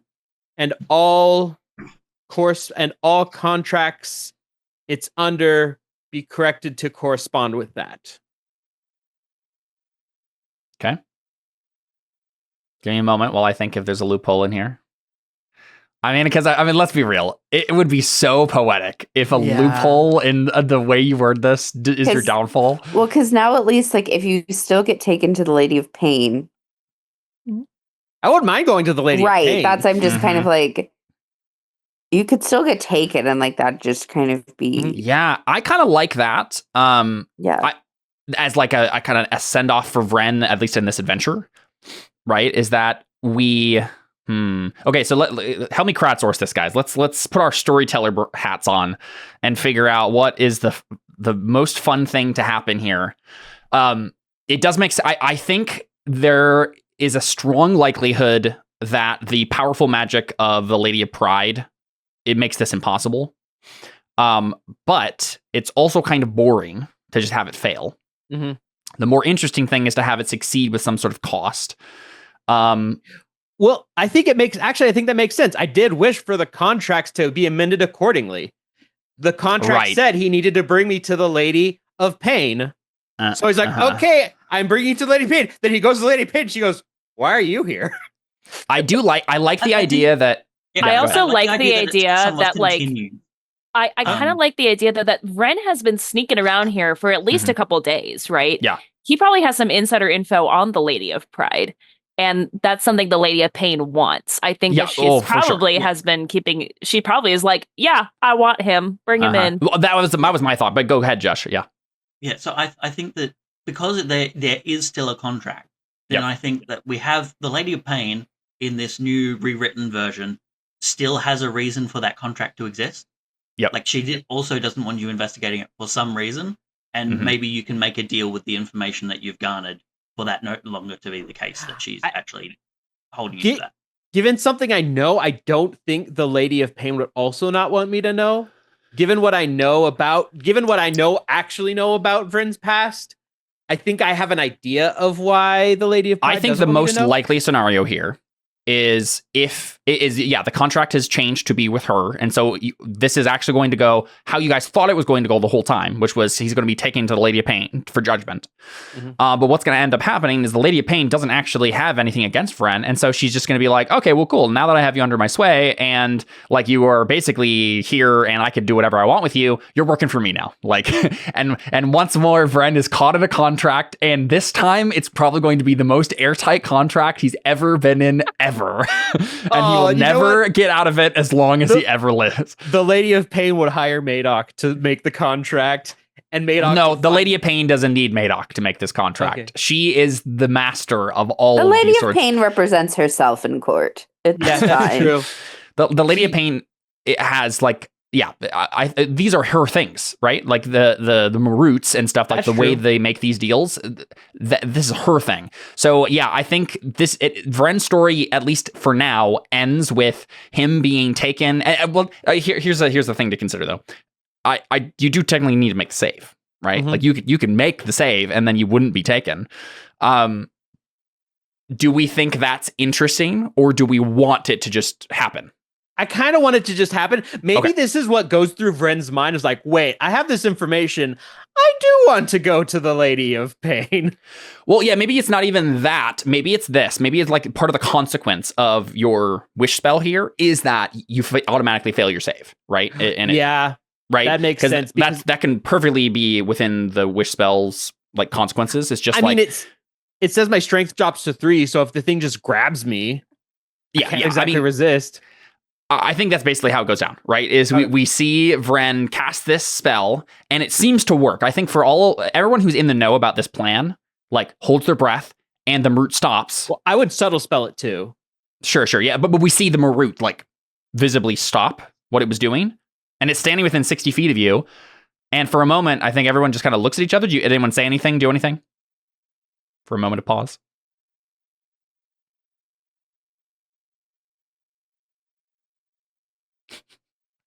I look at it. Vren's into the mind like, oh, thank goodness. I would like to pickpocket Vren before he goes. Okay. Yeah. Vren, what do you have on you that Audrin might benefit from for the rest of the campaign? Caleb, tell them what they've won. Iron flask. No, it's the thing he told me to get. It could be an iron flask, but I have a better idea for the iron flask. Don't worry. You are gifted. And you've won a lifetime supply of... No, you win an Amulet of the Plains. I'll take it off the character sheet. Oh my gosh. Can that attune to different planes for you to go to? It essentially lets you cast plane shift. Oh. And you don't Wait, then why wouldn't you have just done that at the beginning? Because it's an intelligence check of 15, and Vren has a 0. And Vren's very dumb. It can essentially send him to the wrong place if he rolls it poorly. Yeah. And so he had it, but it was kind of useless in his hands. So when you pickpocket this, you still need the tuning fork. Okay, so it just allows you to cast spell slots, basically. Yeah. Okay, but you still need to have stuff attuned for everything. Yeah, let me look at the exact thing. Yeah, we can bring it up. Real quick though, Audrin, as soon as you pickpocket this, right, you reach into his bag of holding and grab it. You recognize it. This has been worn by you saw this on what's her face, Luna Mendez, forever ago. This is the Amulet of the Plains that she used to escape that one time. Vren stole it from the. I'm just going to make this up right now. Vren, you stole it from the Crimson Fleet base when you guys were there in the end of. I did steal a lot of things. Season 9. You did. Yep. So this is. I actually was wondering what happened to that because I was like, Luna didn't have it. I forgot about that, and so yeah, I think this is going to be that one.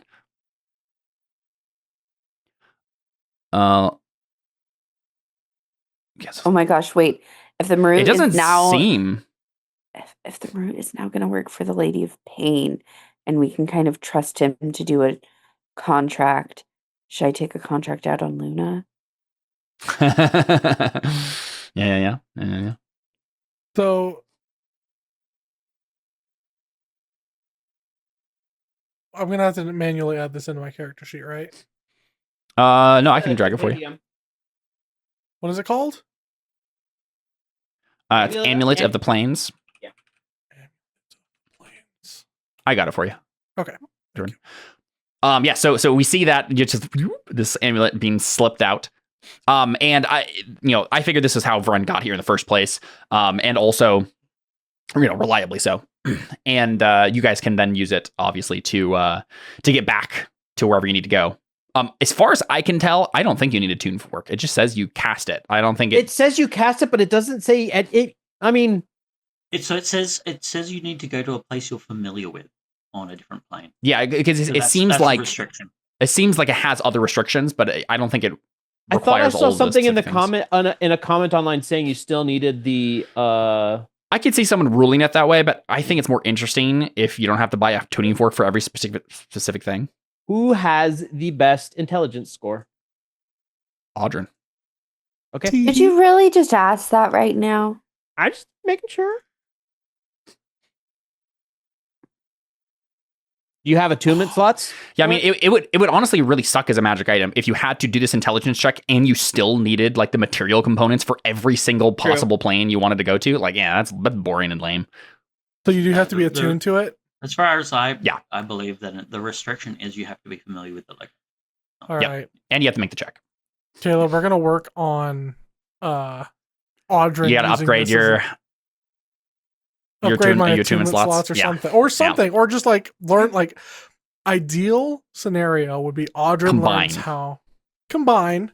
Yeah, that would be because I'm pretty sure I already have. Yeah.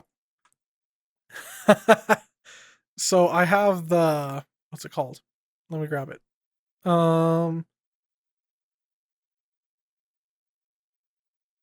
Where is it? Amulet of Health.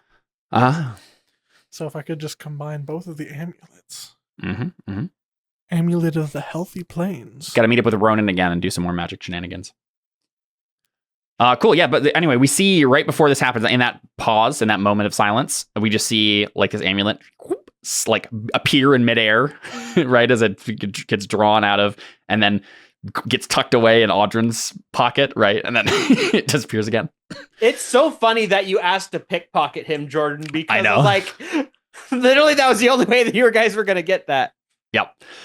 But then I think we see the Marut just says, you have been summoned. Wait.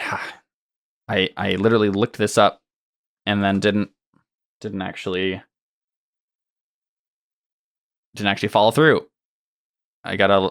Okay, here we go. Does he say you've been maruted? No. No. He says, Vren Royery, otherwise known as LDN 7350003288190117. You have been summoned to the Hall of Justice to stand trial before the Lady of Pain. And then he just doesn't say anything else, and he reaches out with his, like, you know, kind of ephemeral magic that doesn't really have a visible effect. And you feel yourself. I think we see Vren visibly like weakened as this like stress effect goes over him from the wish spell. Was, yeah. Right. Yeah, and then before he like falls down, right, like we see him kind of like lilt, like or start to faint or something. And then both him and the Marut just vanish in like probably lightning, right? Like just like kind of like Thor Ragnarok Thor MCU style, where it's just like boom, when there's like hieroglyphs on the ground, right, where they were, and then they disappear.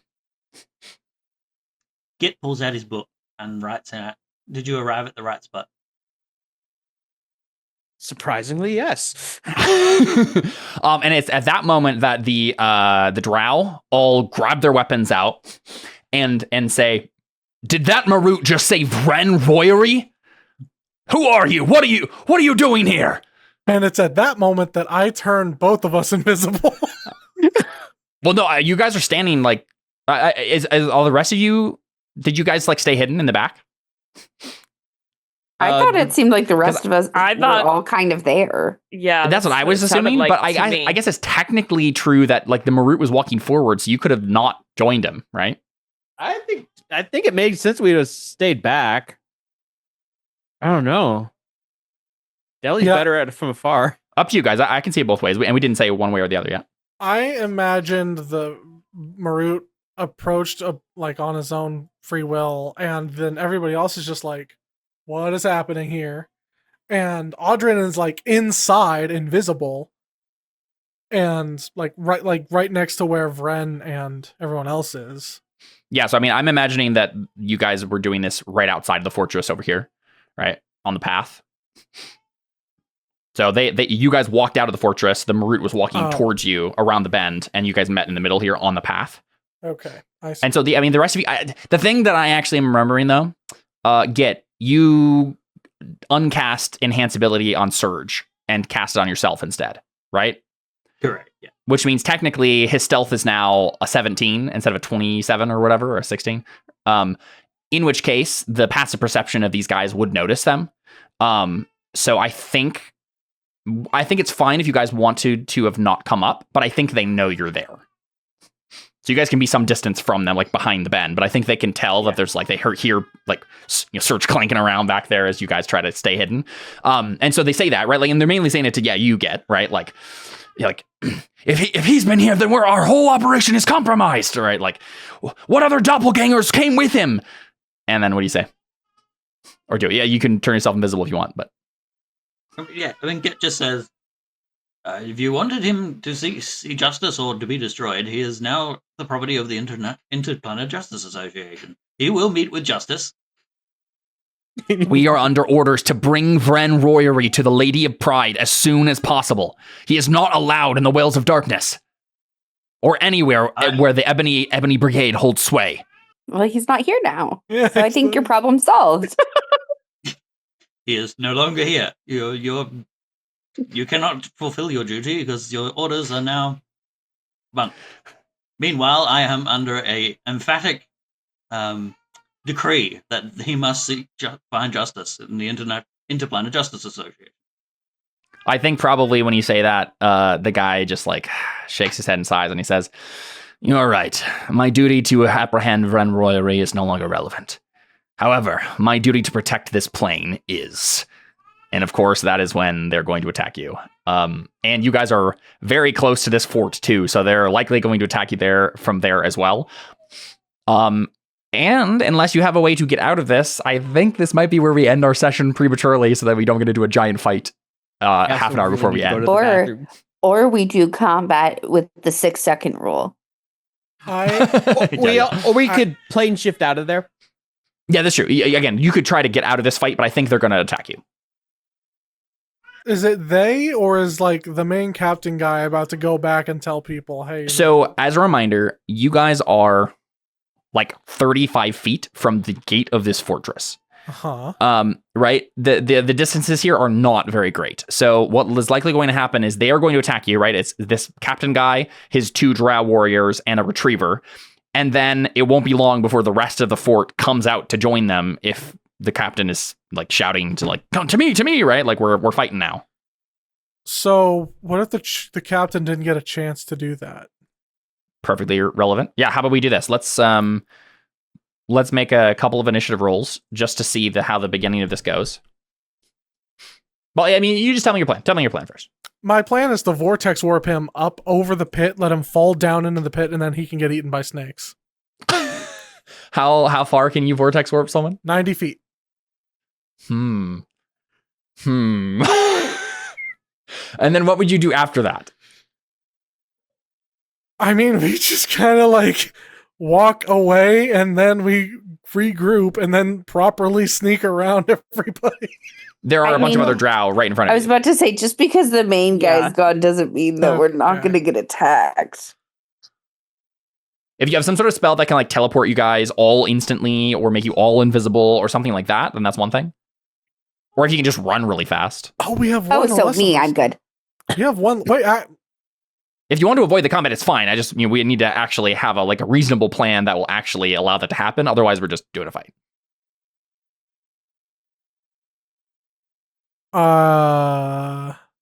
Technically, you know that you need to get past this well to keep going where you need to go. I have Charm Monster. I could cast this. Not sure how helpful this would be, but I could cast it. The casting time is 10 minutes, but yeah. Oh, never mind. I keep forgetting about that stupid casting time on the spell. It's a great spell, except it's too long to cast it. I say, wait. Give us 10 minutes. We'll fight you in 10 minutes, bro. I promise. I just hold up my hands. Give me 10 minutes. Yeah, I mean, Git probably. Adrian, you can run fast, right? Adrian, you can run fast, right? I could run very fast, and I can also. Git says, "Pick me up," and like he just holds out this jar, like this weird phoenix egg-looking jar, and then like drops it into your hands, and then like vanishes into it. Yeah. Arden goes, okay. And then when you're invisible still, right? It goes invisible, right? Sorry? And you're invisible, right? Yeah. Audrin? So yeah, he's doing this via telepathy. So would they just see Git disappear into thin air? So as far as they know, that they can hear the party behind you guys, though, right? Wait a second. Yeah, but what's his name? He knows he's got the thing, so we can get back to our group much quicker. Yeah. And not risk a whole bunch of hand crossbow shots. Immediately attacking you, yeah. Who else is in our party right now? I think it's I think just the you rest of us two. are- We're yeah. like 60 You're talking feet about away. If you're talking about the other people over here, it's the three of them plus Benedict, Serge, and Nestor. I think it's it. So it's a total of 5 in that group, plus me and There are 6 in that group. It's 8 total. 8 Because we total? planned it this way. No, it's Yep. it's not. Wait. 3 NPCs, 3 other party members, you and Git. Benedict, Serge, Nestor. Seth, Emily, Alyssa, Jordan, Josh. That's 8. Okay. It's not. It's too much either way. I am going I'll to check see. one thing real quick. Oh. So the retriever does have blind sight, but you can fly. So I suppose that matters, right? You can Yeah. fly out of its range pretty quickly. But technically it knows you're there, I think. Okay. Well, I mean, But I think probably what ended up happening here is the retriever was like being brought out late after the conversation was already going. Because if I had known that, the retriever would have noticed you already. Though I suppose you could have just been flying in the air, but you weren't. So yeah, I think we see the retriever has basically gotten to this situation right as this is all happening, and it probably does start to notice that you're there around this exact time. Okay. Well, I mean, we're gonna fly away and then regroup with our peoples, and then I guess we'll just back up and retreat a little bit. I mean, you could always just plane shift. Because right now, you're only 30 feet away. 50 here, Well, we were about 60 feet because 60? the Marut was 60 feet away from Bren. I mean, the Marut just walked closer, right? So they would have met probably less than 60 feet. Because yeah. Anyway, I think that they're right here. Actually, yeah, I guess right at the bend makes sense. Yeah, there you go. Yeah. I think we would have wanted it to be where they couldn't see you, right? You guys were planning on trying to hide, but Serge gave it away. So I think probably you're at least 60 feet away from them, but that's not a lot in combat. And so I would just like to put it out there. I think unless you are going to teleport everybody away, I don't think all of you can run fast enough for a combat to not happen here. So right? They have poison that knocks people out and stuff, right? This is going to be very dangerous very fast unless you are going to instantly teleport everybody away somehow. But what does teleporting look like? You keep saying plane shift, but what plane shift are we going to do? Who's got the plane shift spell that we can use? Well, I guess you got the amulet of the planes, but yeah, Deli has the actual plane shift spell. I can't use the amulet right now. No, Deli has the actual plane shift spell. Okay. Yes. So Deli could plane shift us, but then we plane shift to Just to the non-Shadowfell side. Yeah. Thanks, but to Guts land. Yeah. I guess that is the question. The question is because you do need a fort for that. Is for there a Feywild version of this place? In theory. Wait a second. Is there a version of this that's just in the material plane?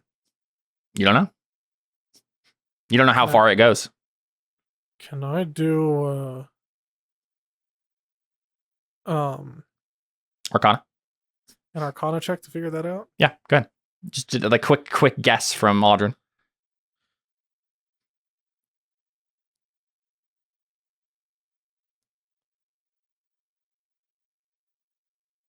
I'm curious about how these tuning forks are supposed to work. Can you just buy a tuning fork, go to a plane, and attune it? I don't know. Right? Just being in the plane, make the fork attuned to the plane. I wonder if the fork has to be made in the plane or something, so that all its materials are from that plane. That's why Vren assumed that he could just grab the one from the Lady of Pain's place. Mm-hmm. But a fork is a fork. A tuning fork is different than it is a different an attuned fork. Yeah. It was it. I got it for free, so.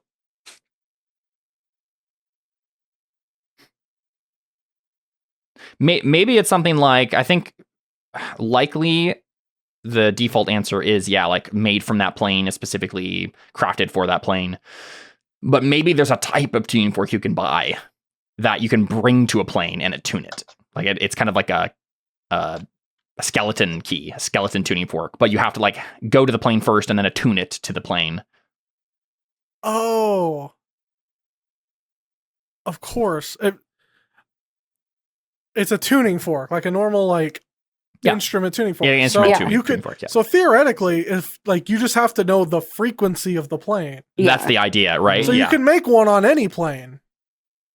But that's what we're trying to figure out is like, how do you... Who knows how to make them? Exactly. Like probably somebody who's able process? To make... Probably someone who's... My so guess is... Audrin, with a 20, you don't know if the wells go further than the Shadowfell. Do you want to make one other Arcana check real quick? Let's do it with advantage this time, because I think this is the whole party. What do you guys know about tuning forks? And what can we establish right now? Wow, that's a really bad roll for you, Audrin. With a 21, 4. I think probably just as much as I've said. I don't know if you have any thoughts on this, Josh, based on how you've done this in the past. But my thought is that likely the default answer is that it has to be a special tuning fork that has been made on the plane so that you can, it's crafted with materials from the plane, all that stuff. But maybe there's a type of tuning fork you can get that can be attuned to different planes by just bringing it there and absorbing the ambient frequencies or whatever. Yeah, I mean, so one of the ways that I've done it in the past is by ascribing some part of the 250 gold worth to the actual making of the thing, usually about 25 gold pieces. It's just a metal rod. But then using the magic item creation rules of saying, you can make 25 gold pieces worth of a magic item each day, and saying, okay, well, if it's worth the metal rod is worth 250 gold pieces, that means you have to spend 9 days doing that increment on a plane to make it. Right. Do it as if you were making it the item, but on the plane itself. Yeah, that makes sense. Yeah. Whether that be like actually being on the plane and doing it, or like summoning creatures from that plane and like something like that. Yeah, that makes sense. That makes sense. Yeah. Okay. Yeah, so I think it's likely then that you either would have had to have bought this in advance then, or you have to use the Amulet of the Planes somehow. Well, we did buy a tuning fork though, didn't we? You bought the only tuning fork I know you bought is the one for Pazunia. I mean, it's better than here. You also, I think there are probably, you know what, it would actually be an easy thing you could have bought, and it wouldn't stretch our credibility here. There are likely tuning forks. Given how this all works, there are likely tuning forks that are just for the Shadowfell and the Soul Realm, and all it does is shift you over on the other side wherever you are, right? Because they're all parallel to each other in our cosmology. So that seems like a reasonable thing you would have bought, is like a general Soul Realm like tuning fork to use whenever you need to get to the Soul Realm on the side wherever you are. So whoever wants to like just spend 250 gold, I think that's a reasonable thing you would have bought. We kind of talked about buying tuning forks and never specified exactly what you bought and why. So we could use party gold. Yeah, and I just have a tuning fork per Pazunia. That's all I have. That makes sense to me. Yeah, we'll use two. We still have party gold, so we'll just say it came from that. I don't have any material possessions. Yeah, you drew the card from the deck of any things. You don't. Yeah. Should I then add tuning fork Shadowfell? Tuning fork Soul Realm. Okay, that's what you need right now, right? Well, I guess you need both. You could have bought both, right? Right now, you need to plane shift away from the Shadowfell because that's where you are right now. But in theory, if you want to get back to the Shadowfell, then you need to have both, which you could. Those are both reasonable ones to have bought. Do we want to do that one too? Yeah, feel free to throw in the Feywild or the Ethereal Plane if you want to as well. Look, I was killing Luna while you guys were shopping, so I have nothing to do with it. Yeah, any of those standard ones are easy enough. I added Soul Realm and Shadowfell. I'm just imagining like a normal TV show, like shopping montage, and in the montage is just the occasional Anna beating Luna. Yeah, cutting back and forth between those two things.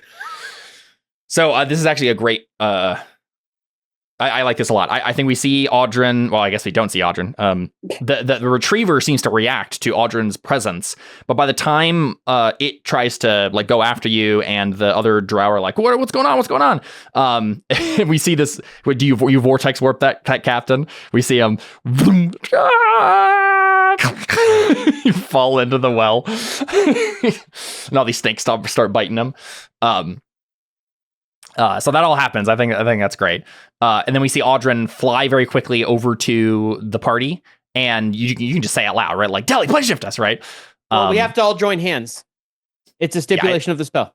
And again, I think even if technically like the drow could have a turn, they would probably just like get around the bend, and yeah, I'm fine with not playing that out, right? We see them running after you. Are we not always canonically holding hands when not in combat? I think we probably have code for this kind of situation. Yeah. Whenever we need Deli to get us the entire party out immediately, I think Audrin just yells, "Deli, friendship emergency!" Friendship emergency. This is the first time we've done this. But And you this are is why 18th. we have the protocol. You're 18th level adventurers. At this point, you've been around. So We have weird contingency plans. That's true. We just this is haven't the sort of gotten thing to that say them out loud. Exactly. This is the sort of thing Audrin would for sure have come up with a bunch of, right? We just haven't seen them on And screen. technically, he just did. Exactly. Right. And then we walk about 60 feet southwest and then plane ship back. Can we do that? I would use 2 high level spells. Do we want to wait, or do we? Well, so first, what we get is you plane shift back into the solar realm, right? You're back in the jungle version of this, right? So like the path becomes like kind of clodded dirt. The canopy is overhead. The blue steel sun has disappeared, and all you see is kind of like warm light barely flickering through the trees. You hear strange animals in the undergrowth, various rustling of leaves and things moving around.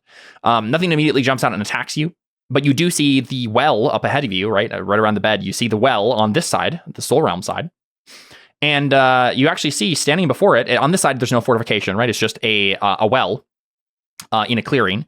And it's the same well, right? It's this well that is surrounded by this like. It does have like stonework on this side too, and it has these green runes surrounding it. And standing in front of it are the Agents of Pain. And Tanakh has the tooth of a Hazu in his hand, and he's doing some sort of ritual. What do you guys do? Oh, you mother! He's trying to bring her back. I dropped the hints several times. I knew it. We don't want him to do that, correct? No. Okay, just wanted to make sure. I think Takewee's kind of neutral. Audrin is still invisible. I'm just gonna sleight of hand it off of him. I mean, you would probably be able to put this together, Audrin. You know what's in there. Technically, Takewee doesn't know what's going on, right? She doesn't know anything about this. So a lot of you plane shift in here, right? Get still in his jar. Do you let him out, Audrin, or you just like go over quickly? You throw it to someone else. I'll say, Takewee, this is Git. Hold this, and then rush over. Okay.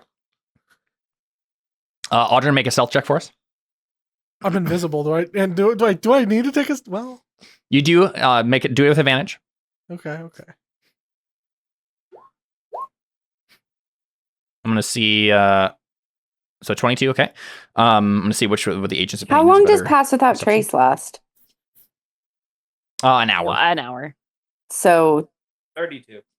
I mean, yeah, but I don't think it. What's the range on it? how hard? That's what I was would say. How far away are we from them? 30 feet. Oh, Yeah, okay. there's no way that Audrin's going to still be within that range. You do still have my bardic inspiration though, so if you want to add that, yeah. Oh, nice. Yeah. Do you want to do that? Well, I guess don't do it until I figure out what's I think it's probably Damien here. If I can just double checking their perceptions real quick. I'm gonna have him roll because he is actually like, looking out for danger and stuff, right? Okay, I think it's Damien. I'm just gonna check. Ronan. I don't think Ronan would be. Yep. Okay, so I'm gonna roll for Damien. He has a plus 11 to this. 26. All right, this is gonna matter. It's gonna come down to it. It's a D6. Yeah. Nice. Do I need to roll 1d6? Yep. Nice. Incredible. Okay, so they don't like Damien like hears like what he thinks is a rustling of wind, which is weird because that plane doesn't really have this. But he he frowns, looks around, doesn't notice anything, and then just like maybe turns to Henry. Does he see us? The rest of us? Yeah, probably actually. Maybe that's what it is. He notices Audrin and then sees you guys. No, what I mean is like he notices a breeze, right? He notices something moving past him and he doesn't know what he saw, and then he sees you guys, and then he just like he like all of his wariness goes away and he like turns away from where you've gone, and he just like hey guys, right? Like, and maybe he just starts stepping forward because he knows that you don't want that, but he like steps forward and tries to like kind of play it off like, hey guys, hey, how did it go? What's going on? You guys okay? Sort of a thing. He walks forward. Henry probably joins him. And then Audrin, you float over to Tanakh, and you're gonna try to sleight of hand the Tooth of Ahazu out of his hand. Yep. Okay.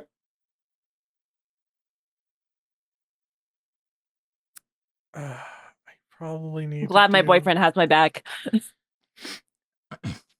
Like, do the other two realize what's about to happen? If they do, they don't maybe agree or understand the implications of it, or maybe they're not worried about it. They don't. None of them seem worried. Okay. I just really would like Audrey to have some sort of advantage on this, but I don't know what I could possibly do to give it to him.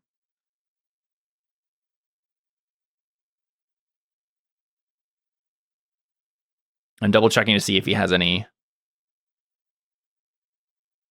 effects or spells or things here that would matter. I'm gonna kill this guy so fast. Like, this is like the last straw for me. You know what's so funny is I was actually just thinking about this the other day. I was like, I think Takui has finally made conclusions about Tanakh. Like, I think she is cool with him. Glad I could have proved you wrong. Nope. She had come to the conclusion that, like, basically what Tanakh had told her, right, was that, like, yes, like, we overall as a race/species are, like, good. There are some exceptions, though, right? Like, just as there are with everybody. Yeah. Whereas Takui has come up with the opposite, where it's like, most of you are bad, and you're, like, the one you're good the exception. egg. Yeah. You're the exception. And I'm cool with you now. But no, you just proved my whole... I'm like, nope, I just never should have trusted any of you. Does the Lady of Pain know that this is what they're doing? She must. Very unlikely that they hid this from her. And the Lady of Pain is just like cool with this happening? Seems like it. You got to be a 16. Oh, I wasn't worried about having to beat anything. But I'll just roll, straight roll. Yep. All right, so trying to think of how this goes down. We might just end the session there because I think he's obviously gonna try to get it back from you, and that will involve various. Like, as soon as you take it, how does your invisibility last, and like what are the stipulations for when it goes away? If I make an attack or use a spell. With the exception of Mage Hand. Right.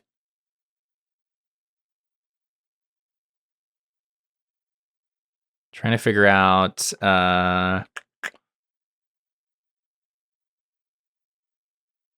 what he would do / what happens when you take it.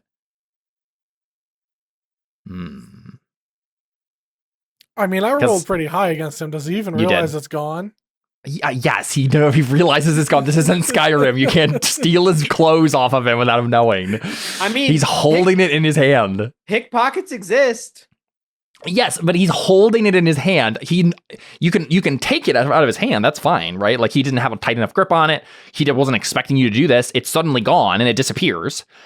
But he obviously knows someone took it from him. What happens is he looks up and he's like, where the tooth of a Hazu once was is now an apple. The issue is like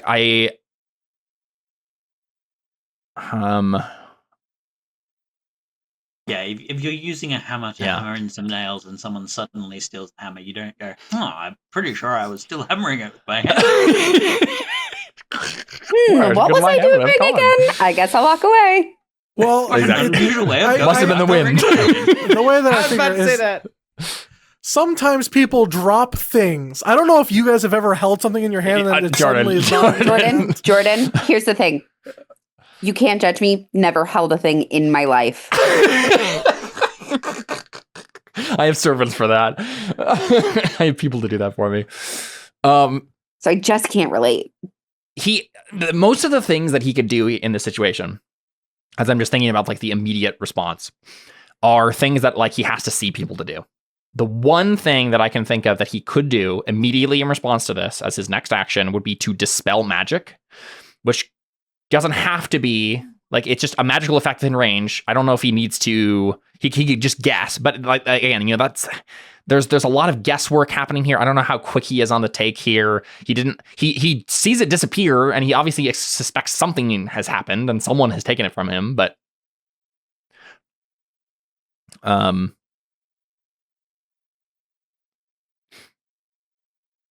trying to think of what makes the most sense. What if Audrin just sleight of hands his hand?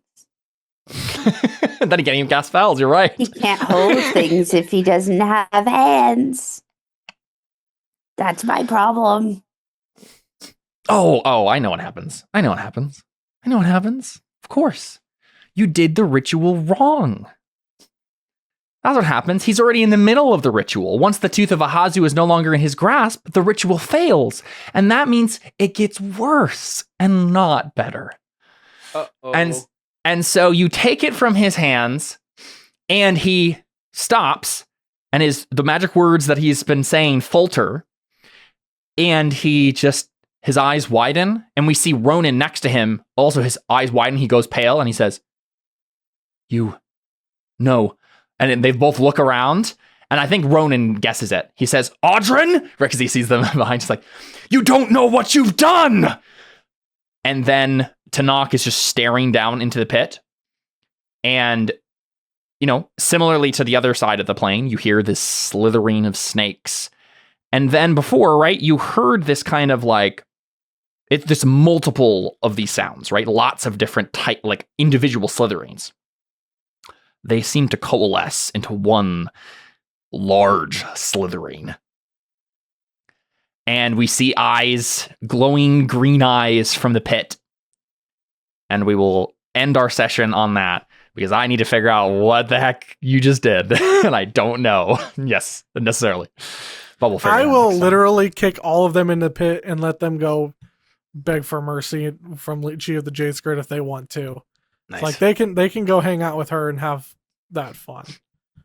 This will be great. A little aside scene, like after we get the cliffhanger, it's got the little scene. We cut to get in the bottle where it's like this lovely, well furnished, like little cylindrical room, and he's got out his book and he's erasing the drow's name from the book. Right, yeah. And then we get another cut back to that guy and he's being bitten by snakes over and over again, right? Actually, no, we do cut back to that. And we see this guy being bitten by snakes. And like, again, these are mostly like regular snakes. So it's not like he's immediately dead or whatever. And he's a drow. He's used to poisons. I think he's gotten bit several times. We see him weak and he's like, but he's like brushed a bunch of them off of him. Right.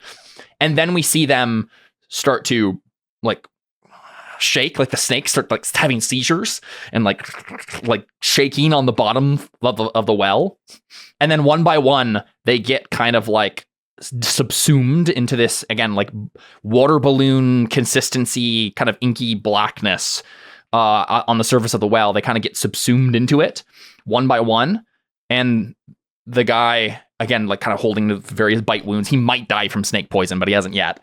He just looks down, like down to where his feet are, and he sees like the whole thing kind of like glowing green. We see like the runes above him glowing green. There's a couple of drow on the edge of the pit, like looking down, like, "Are you all right, Captain?" And the runes start glowing around them. And the last thing we see is this drow captain just look up at them, and again, weak, and like gotten bitten a bunch of times by snakes. And he just says, "Send word to the Lady of Pride. She may have a rival." And then we'll end our session there. There you go.